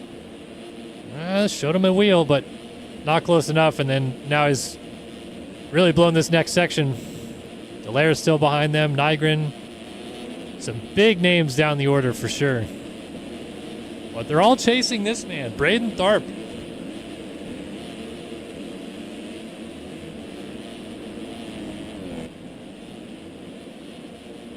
Oh, Tharp tripling from the inside line right there is a madman move. When you're only 2.9 seconds up in the lead, that could have easily gone bad.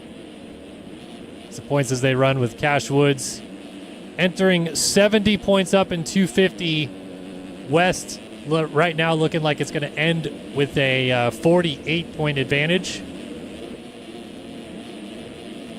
Looks like Joey Carter went down in the whoops.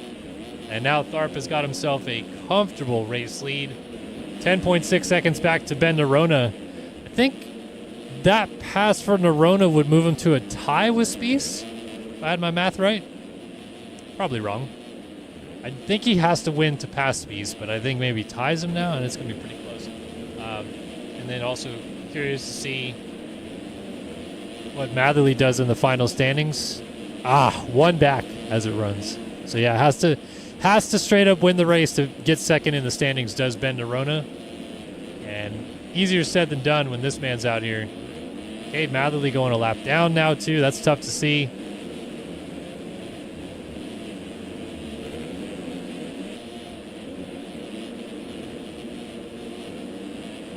So Tharp now halfway through this main event and just going to start working his way through lap traffic. Ryan Chousey, the next rider, he's going to lap there on the 26th. Gets by him.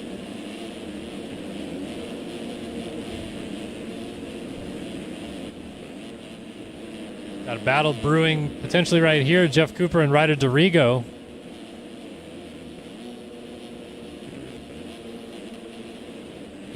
Dorigo has been so spicy here this evening. As has Jeff Cooper, to be fair. These guys really had good heat races. And I think are, I would say, delivering in the main event. Also cool to see Jeff Cooper at inside line not viable anymore, and Dorigo goes down. Wyatt Grant's going to be right there in a minute. With Noah McLaughlin right there behind him as well. This is a good ride for McLaughlin. Turner Designs Honda. Putting a program we don't hear much about up here in the top 10 in the showdown. Really cool to see. As Rogers has now passed Jackson Lindsay, he's up to 8th. it feels like the podium's pretty figured out. But I think any of these guys, if they could get close, are going to feel like it's on the table at least. Because Carter and Nerona, if they both, or either of them really make any mistakes, they're going to be right back in this group. I mean, there is Carter. That is your podium position. And if you just sit right there and wait for the next guy to come through, it's not that far back to Jeff Cooper. So Cooper, he's right there. And he's only a couple seconds up of Ryder Dorigo.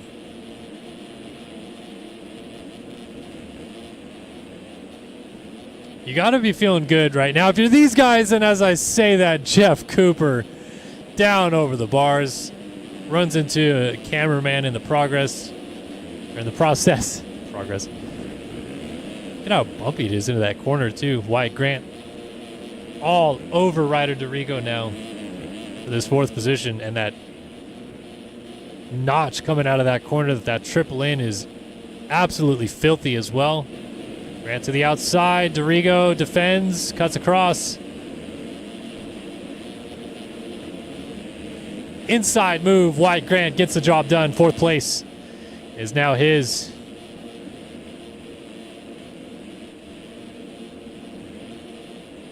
Got 7 seconds to make up to Joey Carter. It must be less than that. No, it is 7 seconds. Okay. So Tharp must have went down or something, because timing and scoring just glitched for a sec. Now it's reset. 10.2, 13.8, 20.9, the gaps.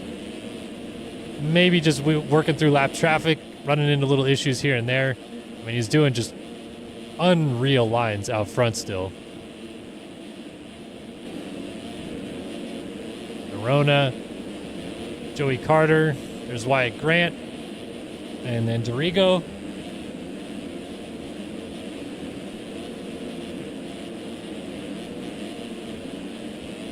Tanner Rogers is still flying, man. 53s, 53.3. Ah, you buddy, don't have that first person JM correct. Good sir.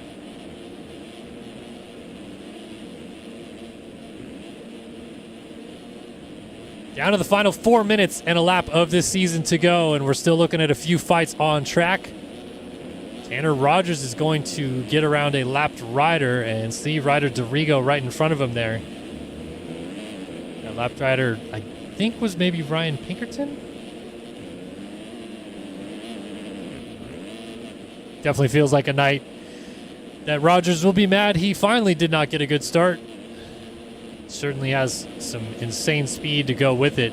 Dorigo trying to defend position, runs it in hard on Rogers. And that was perhaps a little overzealous. He didn't have the wheel there and still went for it anyway.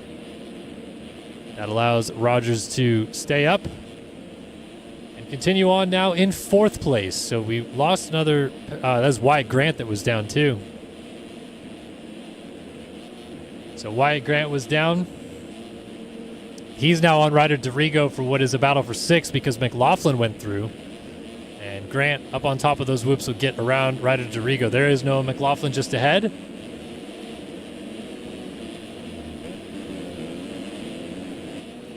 And Grant definitely has the speed. There's no question about that as him and McLaughlin hit in midair. And McLaughlin, very fortunate to ride out of that, now finds himself side by side with Ryder Dorigo. Dorigo jumping to the inside, doesn't hook the rut though. And McLaughlin holds on for fifth. Wyatt Grant did go down. And this fight will continue on. Meanwhile, Rogers is inching closer to Joey Carter, who is making far too many mistakes now. And the battle for third will be brewing here shortly. Rogers has climbed from outside of the top 10. And the fact that he's even might sniff the podium here is insane. Cade Matherly. Rough night for the 1E as he sees the number one plate disappear off his machine. Oh, Rogers very short on that triple in.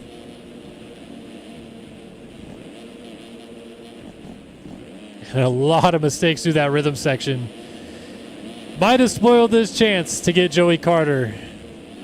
No harm, no foul, I suppose. It was the podium. It seemed too distant anyway, and likely was going to be.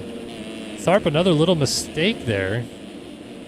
And Nerona's got this thing down to 8 seconds. Going to come down even more now, I think. As we check in again, yeah, 6.6. So Tharp has not got this thing won just yet. He's done a lot of the work that needed to be done. Get the gap, give himself some wiggle room, but then he keeps making little mistakes that bring it back close, and that's going to be another one as he jumps off the track. Gotta have to factor that in as well, how many times he's been off the track. When it comes to the penalties, can't get the triple right there. And Nerona switched to the double-double option anyway right there. So it will be 2 laps to go this time by. There's no chance they make it back around once again. And Antonio Vellotti would like to be unlapped. Him and Tharp are maybe playing with each other a little bit or something. Whoa, Tharp with the seat bounce to heaven. That rut right there is absolutely nasty. Look at how far it pitches Nerona up.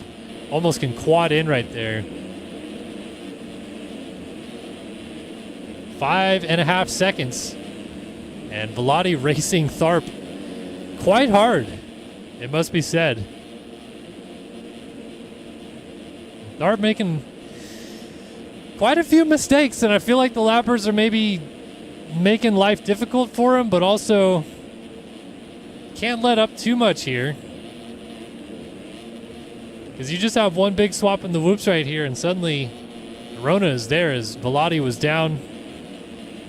He's going to get up just as Nerona gets there, though, and that is going to be a bit of a block on the 16. Lets him go as the white flag is in the air. We're on the final lap of this season for the 250 class as Tharp comes up way short on the triple in. Nerona's going with the option line. And Tharp sees that gap go down to about 3.5 seconds now. Man, I think Nerona, you give him an extra lap maybe? Could have changed things. He's still dealing with Vellotti. Vellotti just not getting out of the way. So Tharp should be on his way to winning this race. And it's going to be the last 250 race, I believe, of his career. I think he'll point out now, based on the way this system is written, he's going to be a 2-time champion to end this thing up. A lot of race wins. Another race win will go to the mantle, but it'll be a second 250 Supercross champion. 250 Showdown winner in Salt Lake City is your 250 East champion for 2026. Braden Tharp gets it done again. Nerona second. And wow, Tanner Rogers did get all the way back to third. He got Joey Carter. And from outside of the top 10 to a podium for Tanner Rogers, a valiant ride. Carter settles for fourth. And Ryder DeRigo, P5 with a number 5-6 machine. A good ride across the board tonight for him. Should be satisfied with the top 5. Wyatt Grant won't be satisfied with that after winning last week. Gets 6th here tonight. McLaughlin 7th. Brandon Nygren 8th. Caden Kepke in 9th, and Bodie Parker is down in the sand, but so too down in the whoops was Jackson Lindsay. And these guys will finish up 10th and 11th, respectively. They're the last guys to finish this 250 campaign. Dallaire 12th, Cooper 13th, Chelsea 14th, Vellotti 15th, 16th for Pinkerton, 17th Matherly, 18th Bollinger, 19th Short, 20th Schiabro, 21st Jackson Vick, and Matthew Cook, 22nd place. 10th career main event win for Braden Tharp. I think puts him one behind the all-time wins record, which Seth Carr has, right? If I'm not mistaken.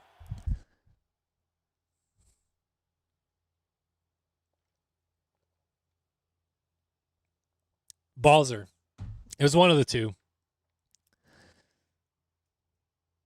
Two behind Balzer. Balzer has 12. Got it.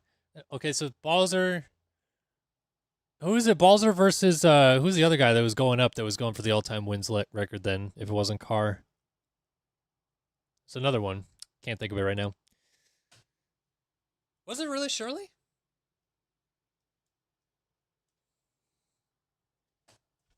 Wow, I did not know it was Shirley. That's cool. All right. We've got one more race to go for the 2026 Supercross season.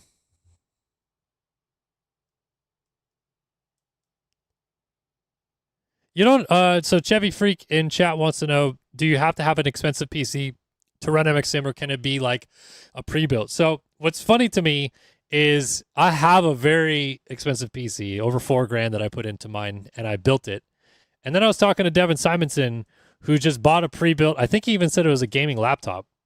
But he bought a pre-built, and he said he can run everything on full graphics, which I do. I can too. But it's just funny that like. I think he spent like $1,500 or something on his as a pre-built. Can run everything. So yeah, I mean you can, like, you don't have to totally ball out and still be able to play sim.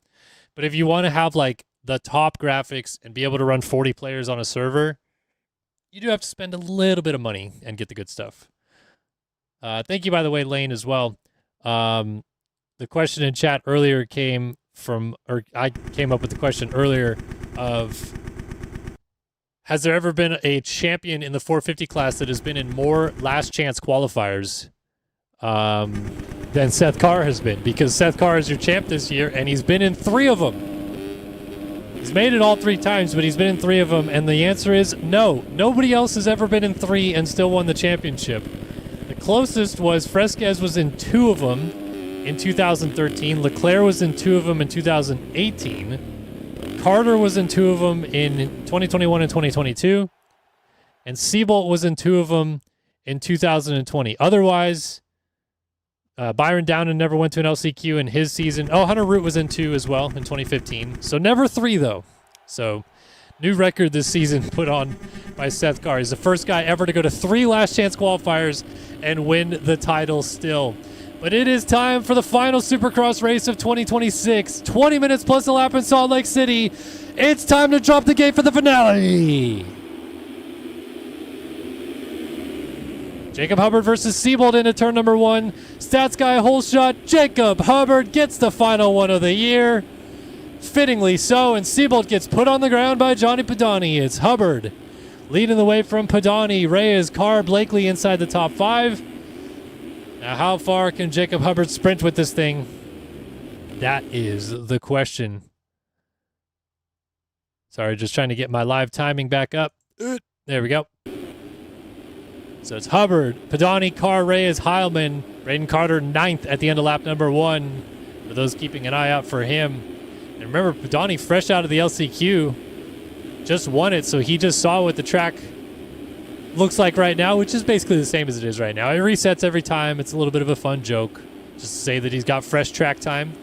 But he might be a little bit more warmed up than this man right here, who's been icing since that heat race over 2 hours ago now, basically. And Hubbard's down in the whoops. New race leader, Johnny Padani. So Johnny Padani takes over the race lead. Seth Carr goes to 2nd.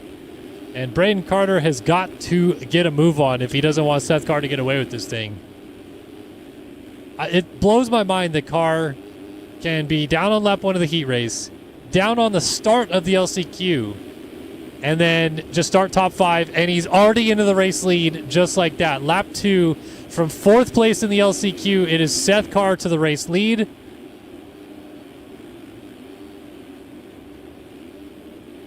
Unbelievable.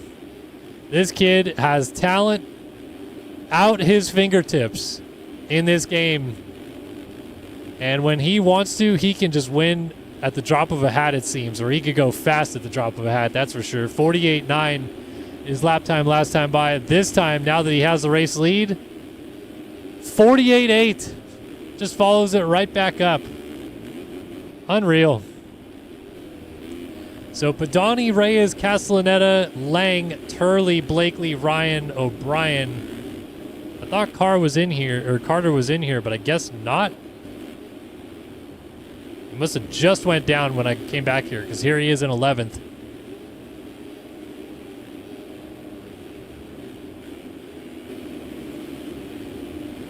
So it's definitely goodbye time for Seth Carr at the front of this field.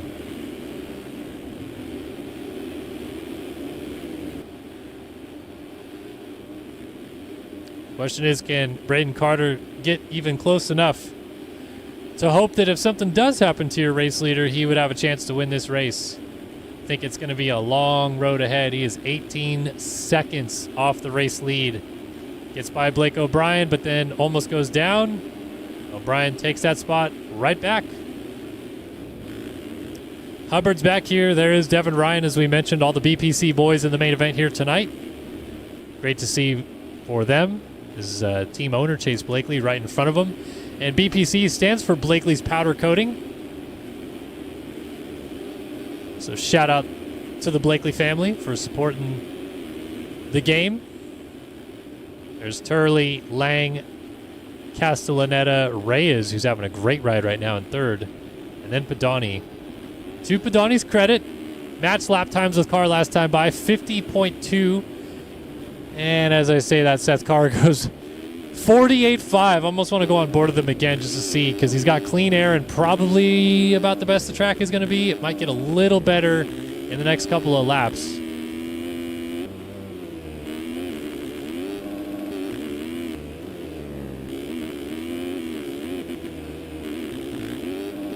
Is he going for triple? No. Fast enough anyway, doesn't even need it.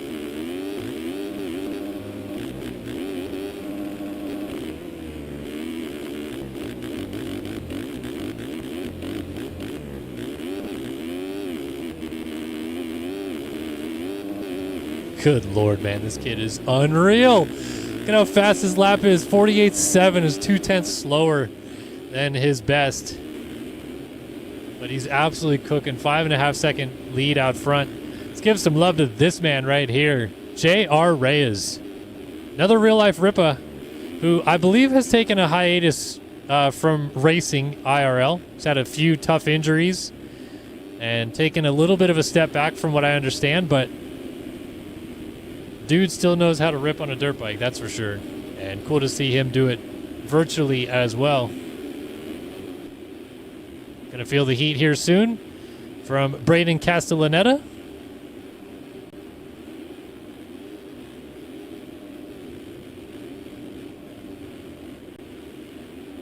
Oh, Reyes a little sideways. Castellaneta is going to take advantage and shoot into third place. Been a really good night for Braden Castellaneta, and it's not over yet. Just about 5 seconds off of Johnny Padani. There's Matt Burkeen for all those fans out there on the 820. Being an excellent lap rider. He's unfortunately in dead last, but honestly, it's just great to see him out here. Spencer Turley's moved up into the top 5. Good run here for Galaxies Unite. There's Blakely in 6th. His teammate Devin Ryan still behind him 7th. Tyler Chovy in 8th with T-Lang up the inside trying to get 9th. He'll make that pass. Nice move for him. And you got Ryder Bednar back here on the 58 machine, rounding out your top 10. Seth Shirley in 11th has Jacob Hubbard and Braden Carter right behind him. This seems like a race we would normally see for the lead, and instead it's for 11th. Got to add a 1 onto the digit to figure out where this battle is. And we're back to another week of Braden Carter being so fast and finding the ground a little bit too much. It happens, but it keeps happening a little too often for us to have a good fight week after week. Dooley's over the finish line jump alongside Shirley.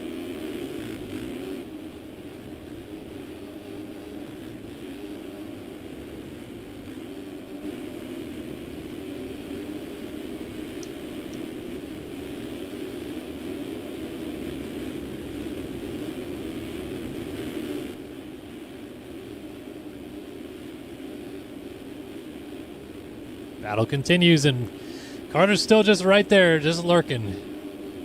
Wants to make the pass. Not close enough yet. And these two are only maybe 2 turns away from already being lapped, which shows you how fast Seth Carr's making work at the front of the field. Honestly, Carter is absolutely pushing Shirley into the battles ahead of him. Bednar has now been caught, and Devin Ryan's just in front of that. So this is now a 4, almost 5 rider fight because Lang is just ahead of them. Bednar a mistake, and Shirley takes advantage. Carter trying to as well. Doesn't make it happen yet, though. So that's now P10 for Shirley.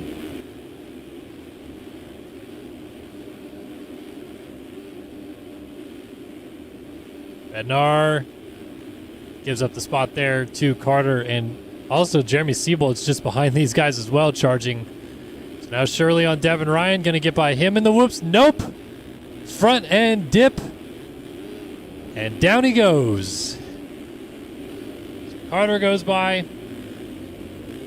Hey, shout out my boy Jay Speece 216, aka Jake Speece himself. Says GG, subbed up for his 12th month over on Twitch. Thank you so much for the support. Bummer we missed you tonight. A great season nonetheless. Nothing to be sad about. Hey, by the way, lead battle is maybe back on a little bit. 2 seconds in it between Carr and Padani. And we've seen the first crack in the foundation a little bit for this man out front. Not sure if it was a lapper or just a self-crash or something like that, but he definitely had a legs off crash somewhere, and 2 seconds in it now.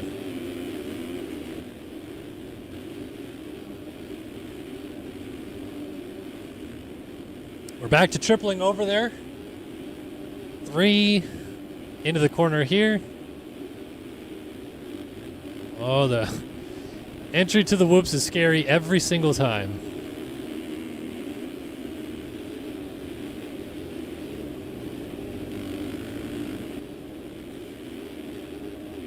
.48.0. Seth Carr, new fastest lap of the race. 48 flat, dude. We're almost into the 47s with this guy out front. For reference, nobody else is in the 48s. You have to go to Braden Carter's 49.3 to find the next fastest lap. He's 1.3 seconds faster than anybody else on a single lap. Apologies. He's 1.2 seconds faster than anybody else because there's a 49.2 out there as well from Austin Schaefer. That 48, though, is insane. And just like that, what was a 2-second lead is now 9. And even more than that because Badani is down. So Badani goes down. That should be P2 for Braden Castellaneta. And he will take full advantage. Thank you very much. Off you go. Donnie now 3rd. Spencer Turley, 4th place, man. He could get it on the box here tonight. If Badani has another one.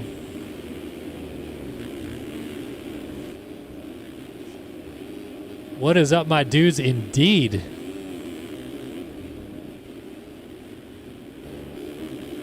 J.R. Ray is still back here as well in 5th. And Carter's climbed to 6th now, so he's making some good inroads. 49.3 last time by, was the fastest rider on the track. And he went 3 seconds, almost 4 faster than anybody else around him. So, yeah, these guys are like Ralph Wiggums. They're in danger.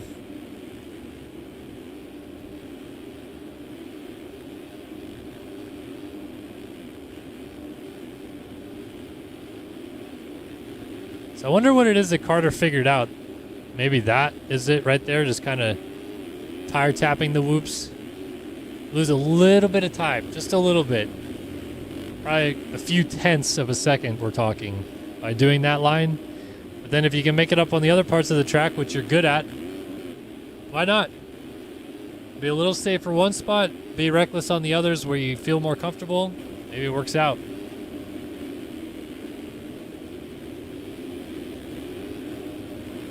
J.R. Reyes to the outside. Let's Braden Carter through. Top 5 now for the deuce. Spencer Turley, his next target, just up the road. Donnie, for what it's worth, is still eyeing Braden Castellaneta. He doesn't want to let him get away. And the way the track is breaking down, I mean, we've got... Honestly, this is really, really cool to see. If I could go... Here you go to this camera. So I want to go see this. We got, I think, a little bit of time with the way things are going. This rut has gotten so nasty here that we legitimately have 3 different ruts coming out of this corner now, and everyone's going far inside. Oh, there's one guy still trying the outside rut, but that's like really not common for sim, but it's legitimately working in this corner, which is really cool to see. I wish the rut would like materialize in the corner just a little bit more. It kind of like starts on the downslope of the turn. But anyway, fun to see nonetheless. Let's watch Braden Castellaneta come over the finish line jump from this perspective. Ready? Gonna rip this corner. Yeah. 3 in. Got Padani still right on his heels.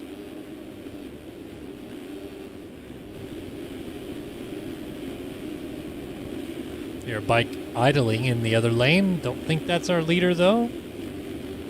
Although I've been wrong before. Yeah, it's not. I don't think it is. Carter has just passed Spencer Turley, who was down. J.R. Reyes is also going to get by him as well.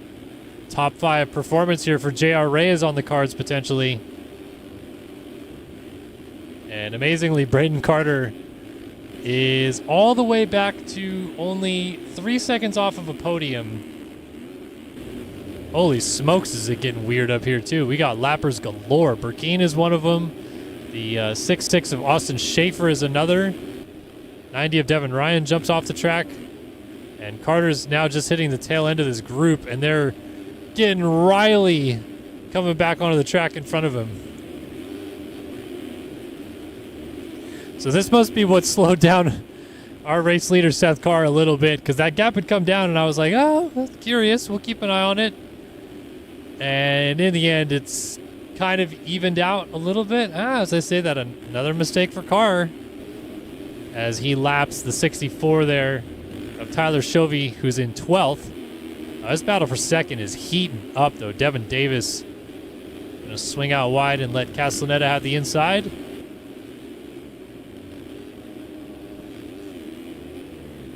Follows him in, and that inside line now getting a bit grooved out as well. Down to just 8 seconds for the lead. Can you imagine any of these guys still win this race? As Padani and D. Davis come together a little bit right there. 4.5 minutes and a lap.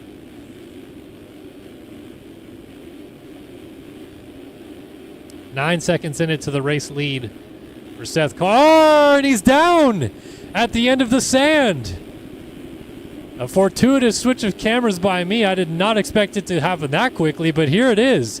Braden Castellaneta is going to be 2 seconds down of our leader, who is faltering a bit. And Castellaneta gets hung up on Blakely, who's stuck on the inside rut. But Donnie now feeling the heat too from Carter. So these guys are all trying to figure each other out. And now it's only 7 seconds from Seth Carr to Braden Carter. So this track is reaching up and biting some of these guys. And the fight for second is absolutely on. Castellaneta dealing with the heat from Padani. All the while, they're trying to focus forward. They want to go run down Seth Carr for the win. Oh, that jump's getting really knocked out right there. Castellaneta still got it, though. Seems to be getting through the whoops pretty good, too. Rider down in front of Carr, but he's able to avoid him. 3.8 seconds now. Carr just making it interesting for us, isn't he? Yeah, give him a race. Make him think about it. Why not? As I say that, he cuts the tough blocks right there. Oh, Castellaneta! High centers on the rut. Cost him 2 positions just like that. So Padani up to second. Carter now to third. And can you imagine if Braden Carter comes all the way back as well? Still has a chance to win this race. Unbelievable.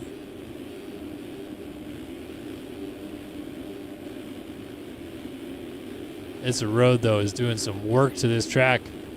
And Carter just blitzing those whoops beautifully. 2.9 seconds. Carr having to get around Tyson Fresquez, maybe a little bit more difficult than he expected. And Castellaneta's still right there, so hold on to your seatbelts here, folks. We got ourselves a race with 2 minutes and a lap left to go.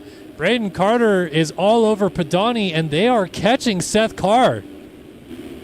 Legitimately, too. Carter into second place down the inside, makes the pass on Padani. Nothing but 3 seconds now separates himself and his teammate, Seth Carr, for this race win. And then I go to Carr, and he just looks like butter out front. But he's offline in the whoops.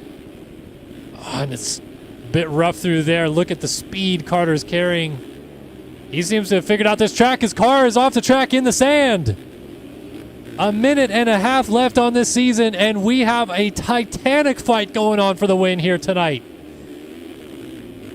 The two greatest of this season, the champ and the legend, ready to duke it out. And another mistake for Carr. That inside rut is getting to him. Carter is there, and Padani looks like he just went down in the background, so it's down to these two. We've lost Castellaneta. Look at this. Carter's going to be there. Oh, Carr nails the triple when he needed it the most. Oh, rider down. Carter to the inside. Jumps into the race lead. And he blitzes the whoops beautifully to get back away. Now Carr has to do the chasing. 2 laps to go in Salt Lake City, and Braden Carter has come back from the dead in this race to take the lead.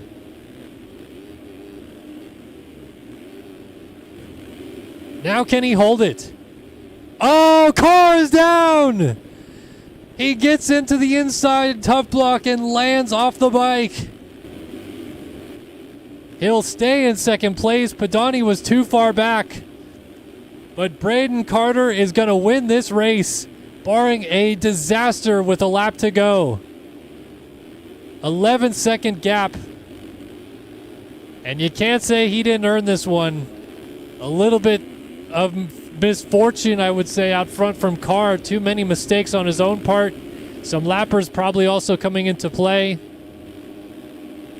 But with the white flag waving on this season, Braden Carter is looking for career win number 38.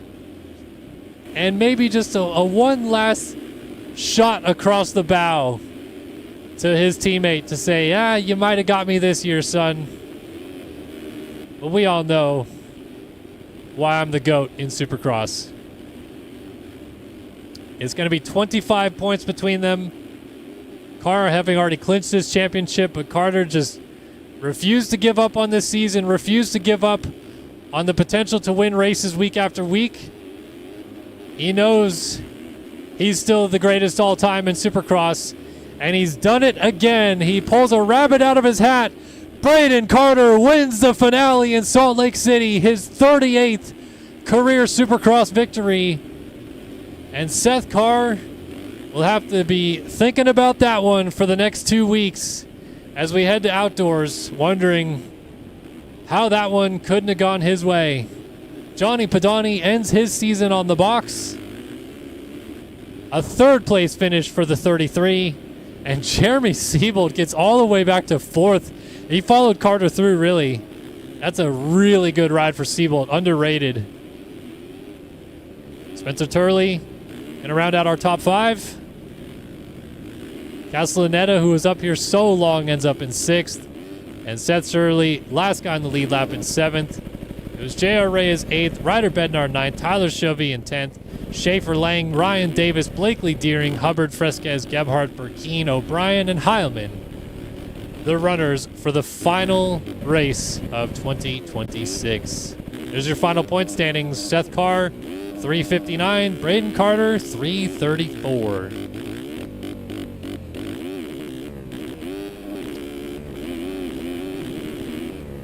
He saved his best for last, did Braden Carter, and gave us a good one to wrap up this 2026 season.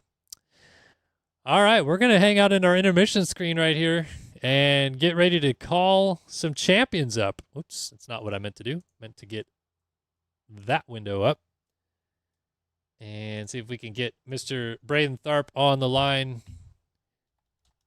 to talk about winning this 250 East Championship. All right, let's give him a call.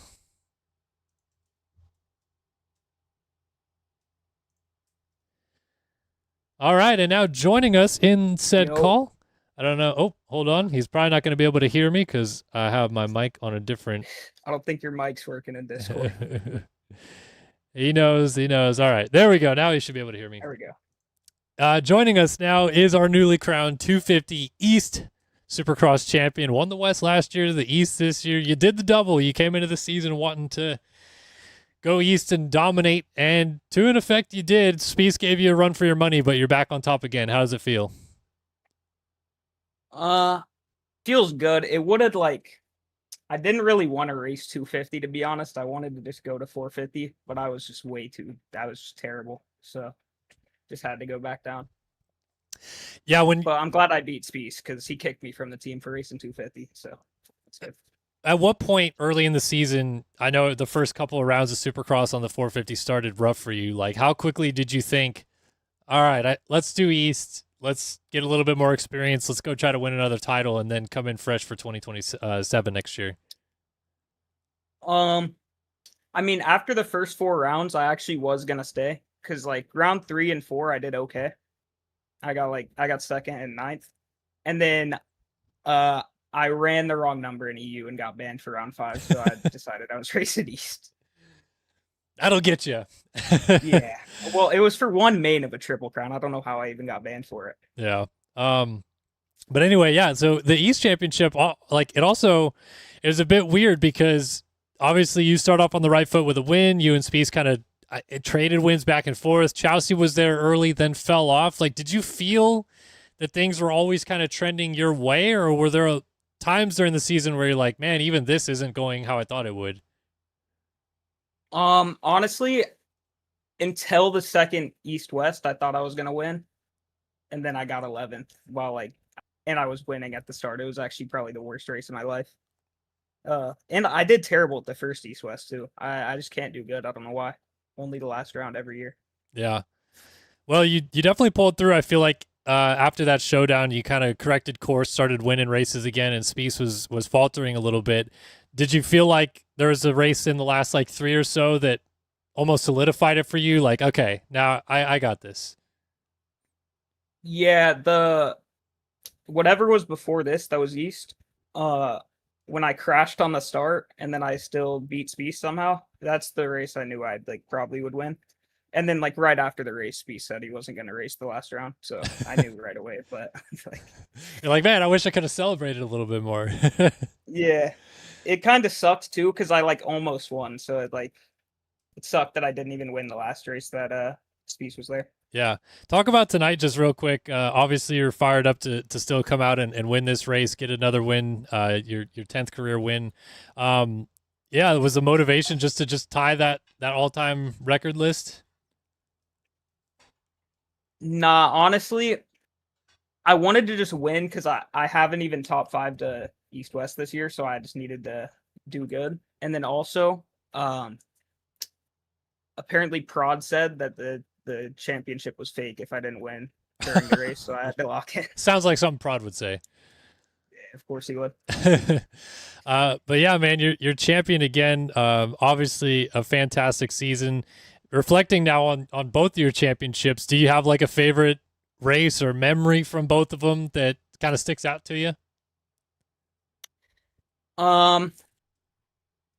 Probably the first round of East this year, just because I thought I wasn't going to be that good because I was definitely worse at the start of the year than I was now because I got back used to the 250 and just beating Spieth and the shit talking DMs after, it was so fun. Perfect. Excellent stuff. Well, again, many congratulations on winning the championship. Anybody you'd like to thank for this title run in 2026? Yeah, I'd like to thank everyone in the district call except Spieth. Shout out Chelsea for being in the calls at the start of the year or start of East. and then shout out RF for hosting it, and hopefully they don't change the point out rule so Spies can't race next year. That's awesome. Well, again, congratulations, man. Definitely celebrate this win. And are we going to see you 450 outdoors?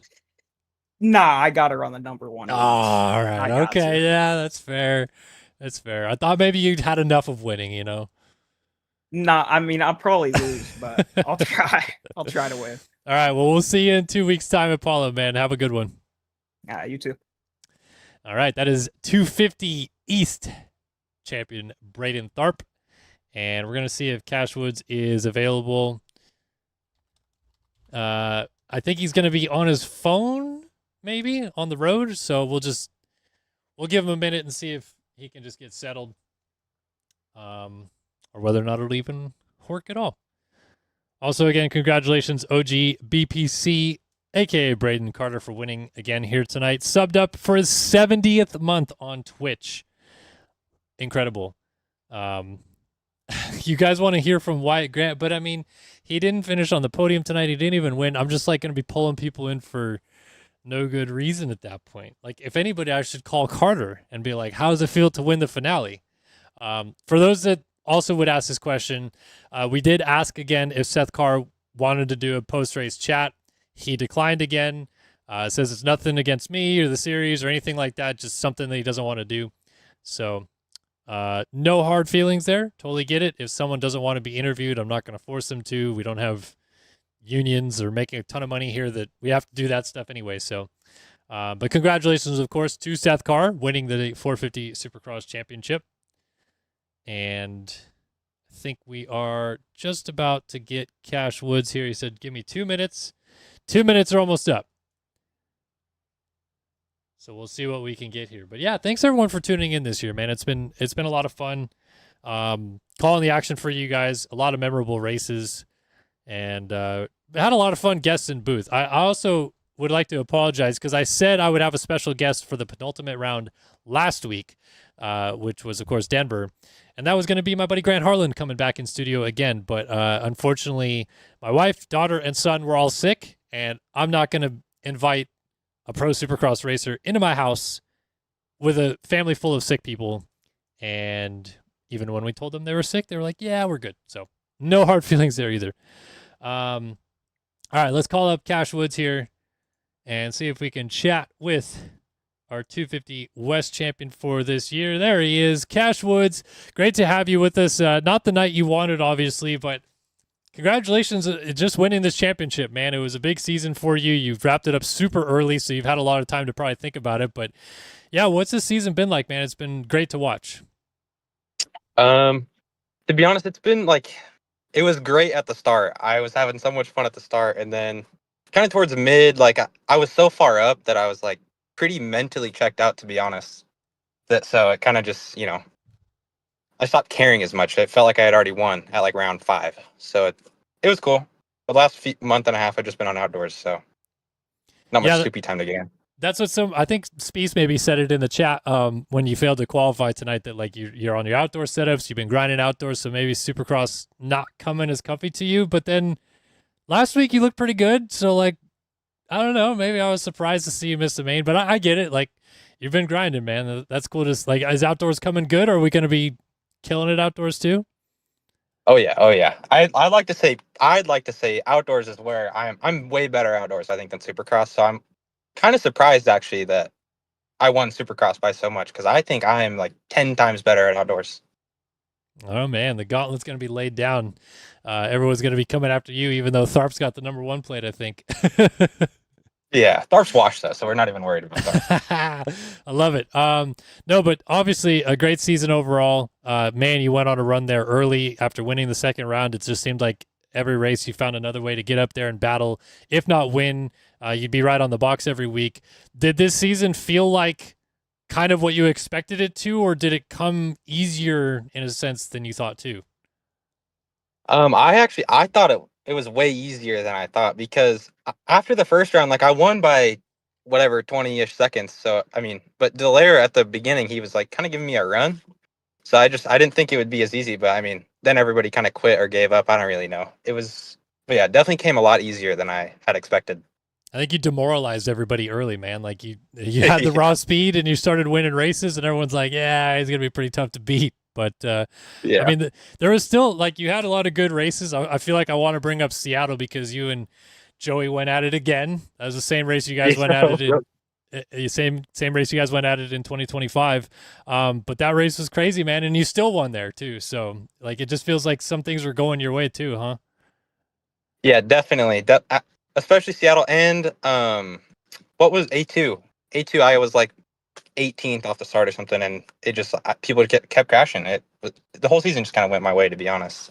Yeah. What did you feel like you kind of did better this year? Like what's something that you won races last year, but this year you came out firing, obviously, and it just all seemed to work. But what was the one thing that you're like, yeah, I did it this way and it worked this time?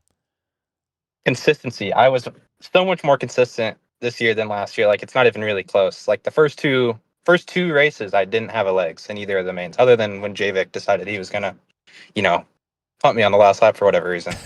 But the first two races, I had zero legs, and I don't know. I just felt so much more consistent than the year prior. After the first two rounds, I didn't think I was gonna crash, to be honest. But it's Sims, so anything can happen. Do you have a favorite win from this season? A1 definitely, just because it's A1, right? So yeah, and I won by a lot, so that definitely felt great. when they come easy, it's definitely memorable ones for sure. But again, many congratulations to you. It's been awesome to see your success this season, your progress too, because we're excited to see how it goes outdoors and what you could even bring going into the 450 class coming soon. So congratulations. Anybody you want to thank for this season? Speed for the skins, because he does everything. He works pretty hard on the skins. He gets us updates every week, and just everyone in the district call, just because they're there every week too. Right on. Well, congratulations, man. I heard you were flooring it back home trying to get on this call, so hopefully you didn't break any speed limit rules or anything like that just to be able to chat with us. But thanks for taking the call, man. Yep, no worries. Thank you. All right, that is our 250 West champion, Cash Woods, and you know what? Screw it. I'm just gonna cold call him and see if he'll pick up, see if we can get to talk to this man or not. Maybe he won't answer. I don't know. But might as well, for our last race of the season, do one more interview if we can sneak it in. And I don't know if he's gonna pick up. He might be a little bit busy right now. That's all good. We won't hear from him. All right, everyone's asking for it, so I'm going to do it. Let's call up Wyatt Grant. Let's see. Oh, hold on. Carter's calling back. All right, there he is. Tonight's winner, Braden Carter. Hello. Joining us. Sorry, I don't mean to cold call you, but people were demanding another interview. So, Oh, you're good. I was on Do Not Disturb, so I didn't see it. Hey, man, what a ride tonight. Holy crap. Coming from who knows where, again, to win a race. So, feels probably pretty good to end the season that way.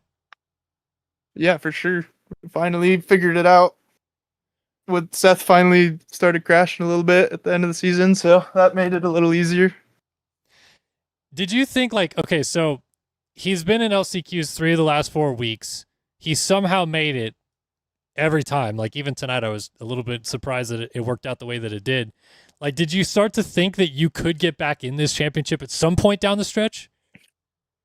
Yeah, for sure. I mean, the first one, I think it was Detroit, when he was like actually gonna miss it, and then Jay-Z crashed on the last lap, and he made it on cuts, which is like unreal. He like literally didn't make the main, and I was 28 points down, and then I won the main, so I would have been like 3 points down. Yeah.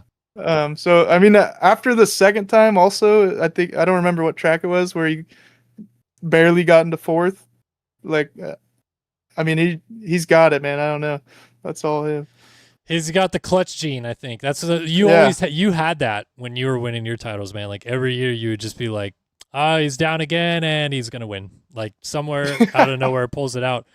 And I think Carr had it a little bit more than you this year. I feel like there was way too many times that I would look up and see you 20th or 21st or something like that. But man, you never gave up. That's for sure. You tried to push him all the way to the end, no matter how many points down you were. So it was cool, man. Like you definitely made him work for it.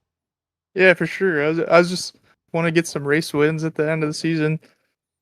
I mean, Are you usually I win all my races at like the first half of the season. I'm usually not good in the second half, but are I guess you it just in a tracks are way different or something.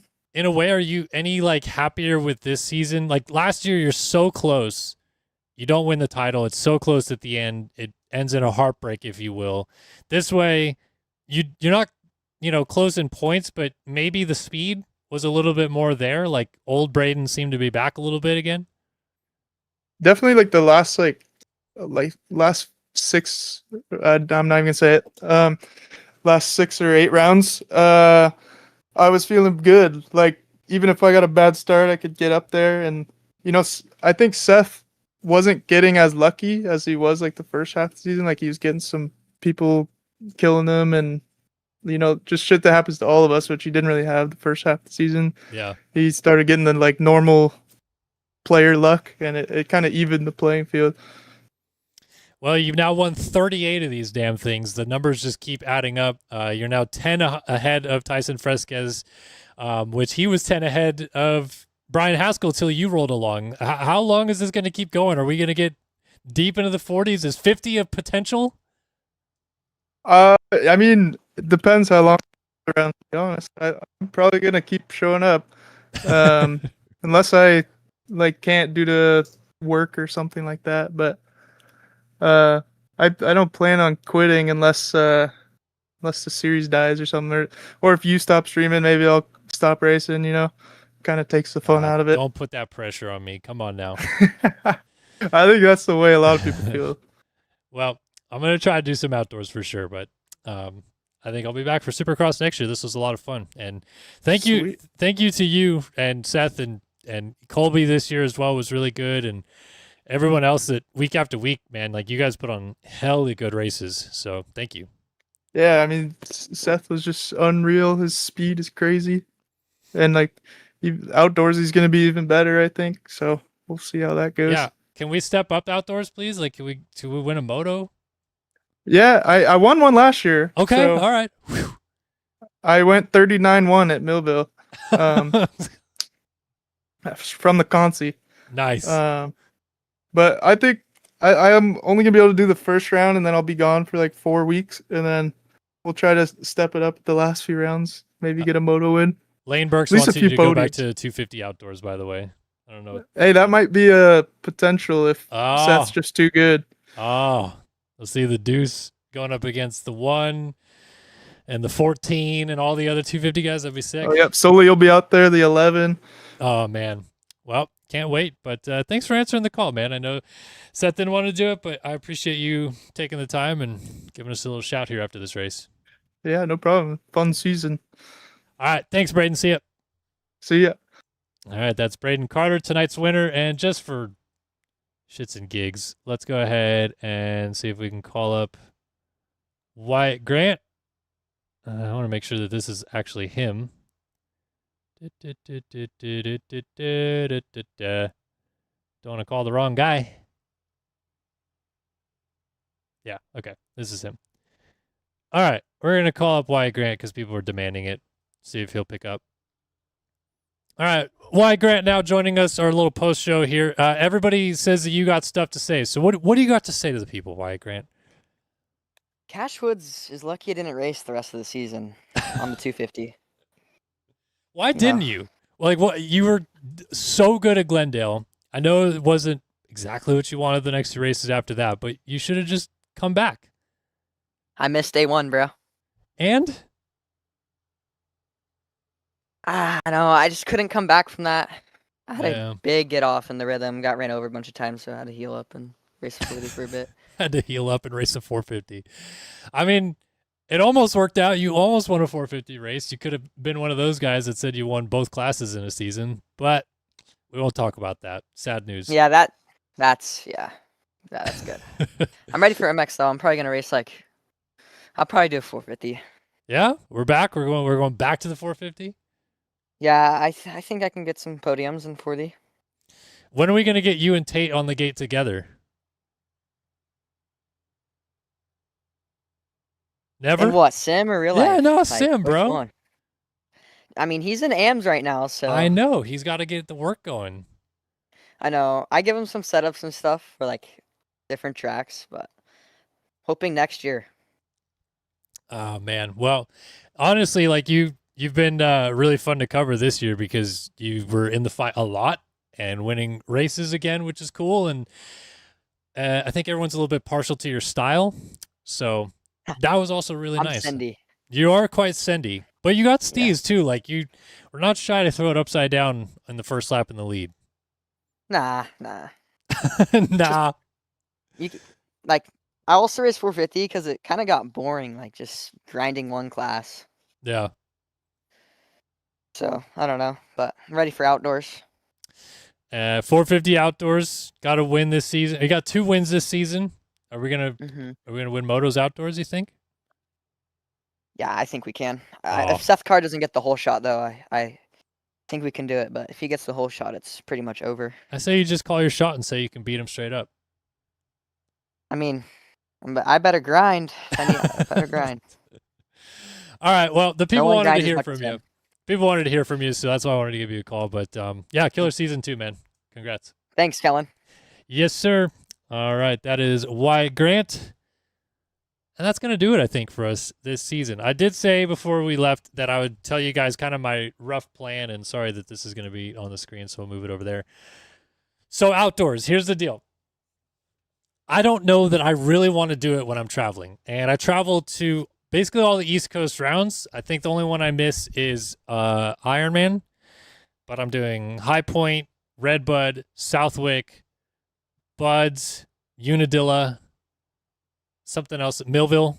So I'm doing all those rounds, and like the travel days kill me. I'm gone all day Thursday. I'm gone all day Sunday. I'm there Friday and Saturday doing the work. And then I want to have those 3 days to be with family. And it's okay in Supercross because it's a shorter race. Like I'm down with the family for dinner. Then I come up and call the race. And then also I don't travel all day Thursday. Like I can leave like Thursday afternoon, evening time, and I'm home with the kids and the wife and stuff. So what I'm planning on doing is the first 3 outdoors because I'm home.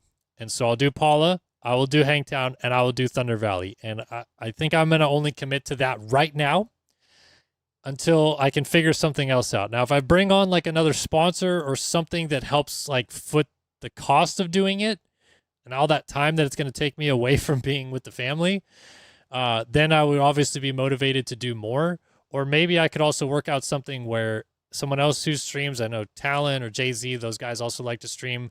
Maybe we could welcome them into the SYS side of it for those rounds I can't make it to, and then I'll do Washougal and Ironman on top of the first 3. But that's my commitment to you guys. Like, I don't want to just shoot you straight and say, screw it, I'm not going to do any. Like, I do want to do them, and I want to call nationals, and we're going to have a fun opening round for sure because Burkeen's going to come back in studio and everything like that. But from a commitment side of it and, you know, the cost standpoint and all that stuff like that, it's just tough for me to commit to all the outdoors. So right now, I'll get you guys the first 3, no problem, and we'll go from there. So we'll be back for Paula in 2 weeks' time. You'll at least see us for the next, month and a half of racing or so. And then when we get to High Point, I'll let you guys know if anything has changed. And hopefully something has. But that is going to do it for us in this 2026 Underground RC Supercross Championship. What a season, man. 17 rounds of racing. Race Factor Gaming brought the heat this year. Thanks again to Jacob Hubbard, the MXS Battlegrounds crew, for the server, all the stuff they did on the streams to integrate with us this year, as well as Lane Burks, all the behind-the-scenes stuff that he did to make the graphics on screen and everything. Like, it looked the most polished it's ever looked all season long, and I really liked what we did with the broadcast this year with a lot of different things. So thanks so much to them. Of course, also thank you to Evan Holt, Carl Novak. They did a shit ton of work behind the scenes, producing all the opening ceremony stuff, some week-to-week content that we would put up on our social channels. Massive, massive thank you to them. Like, would not have been really even half the production value without what they did. So you guys kill it, and I greatly appreciate your help. Also, again, thanks to Race Factor Gaming, Jeremy Cohenauer, Tyler Lang, Luke Scheffler, BAC for building tracks. I know Supercross Pig was also in there, Christopher McPherson, so thanks as well to him. All of you guys kill it and make it possible for us to have an excellent stream as well, that we got a great racetrack to watch. And of course, the last massive thank you to every single one of you guys that tune in every week. You guys are awesome. The support has been unreal, and the numbers have been excellent all season long as well. So what a great Supercross season, and I am excited for what is coming down the future. Congratulations to our champions, Seth Carr, Braden Tharp, and of course Cash Woods as well for their 2026 titles respectively. Let's take it outdoors, shall we? We'll see you guys in 2 weeks' time for Paula. For Kellen Brower here on Start Your Systems, I'm signing off for now. So long for now.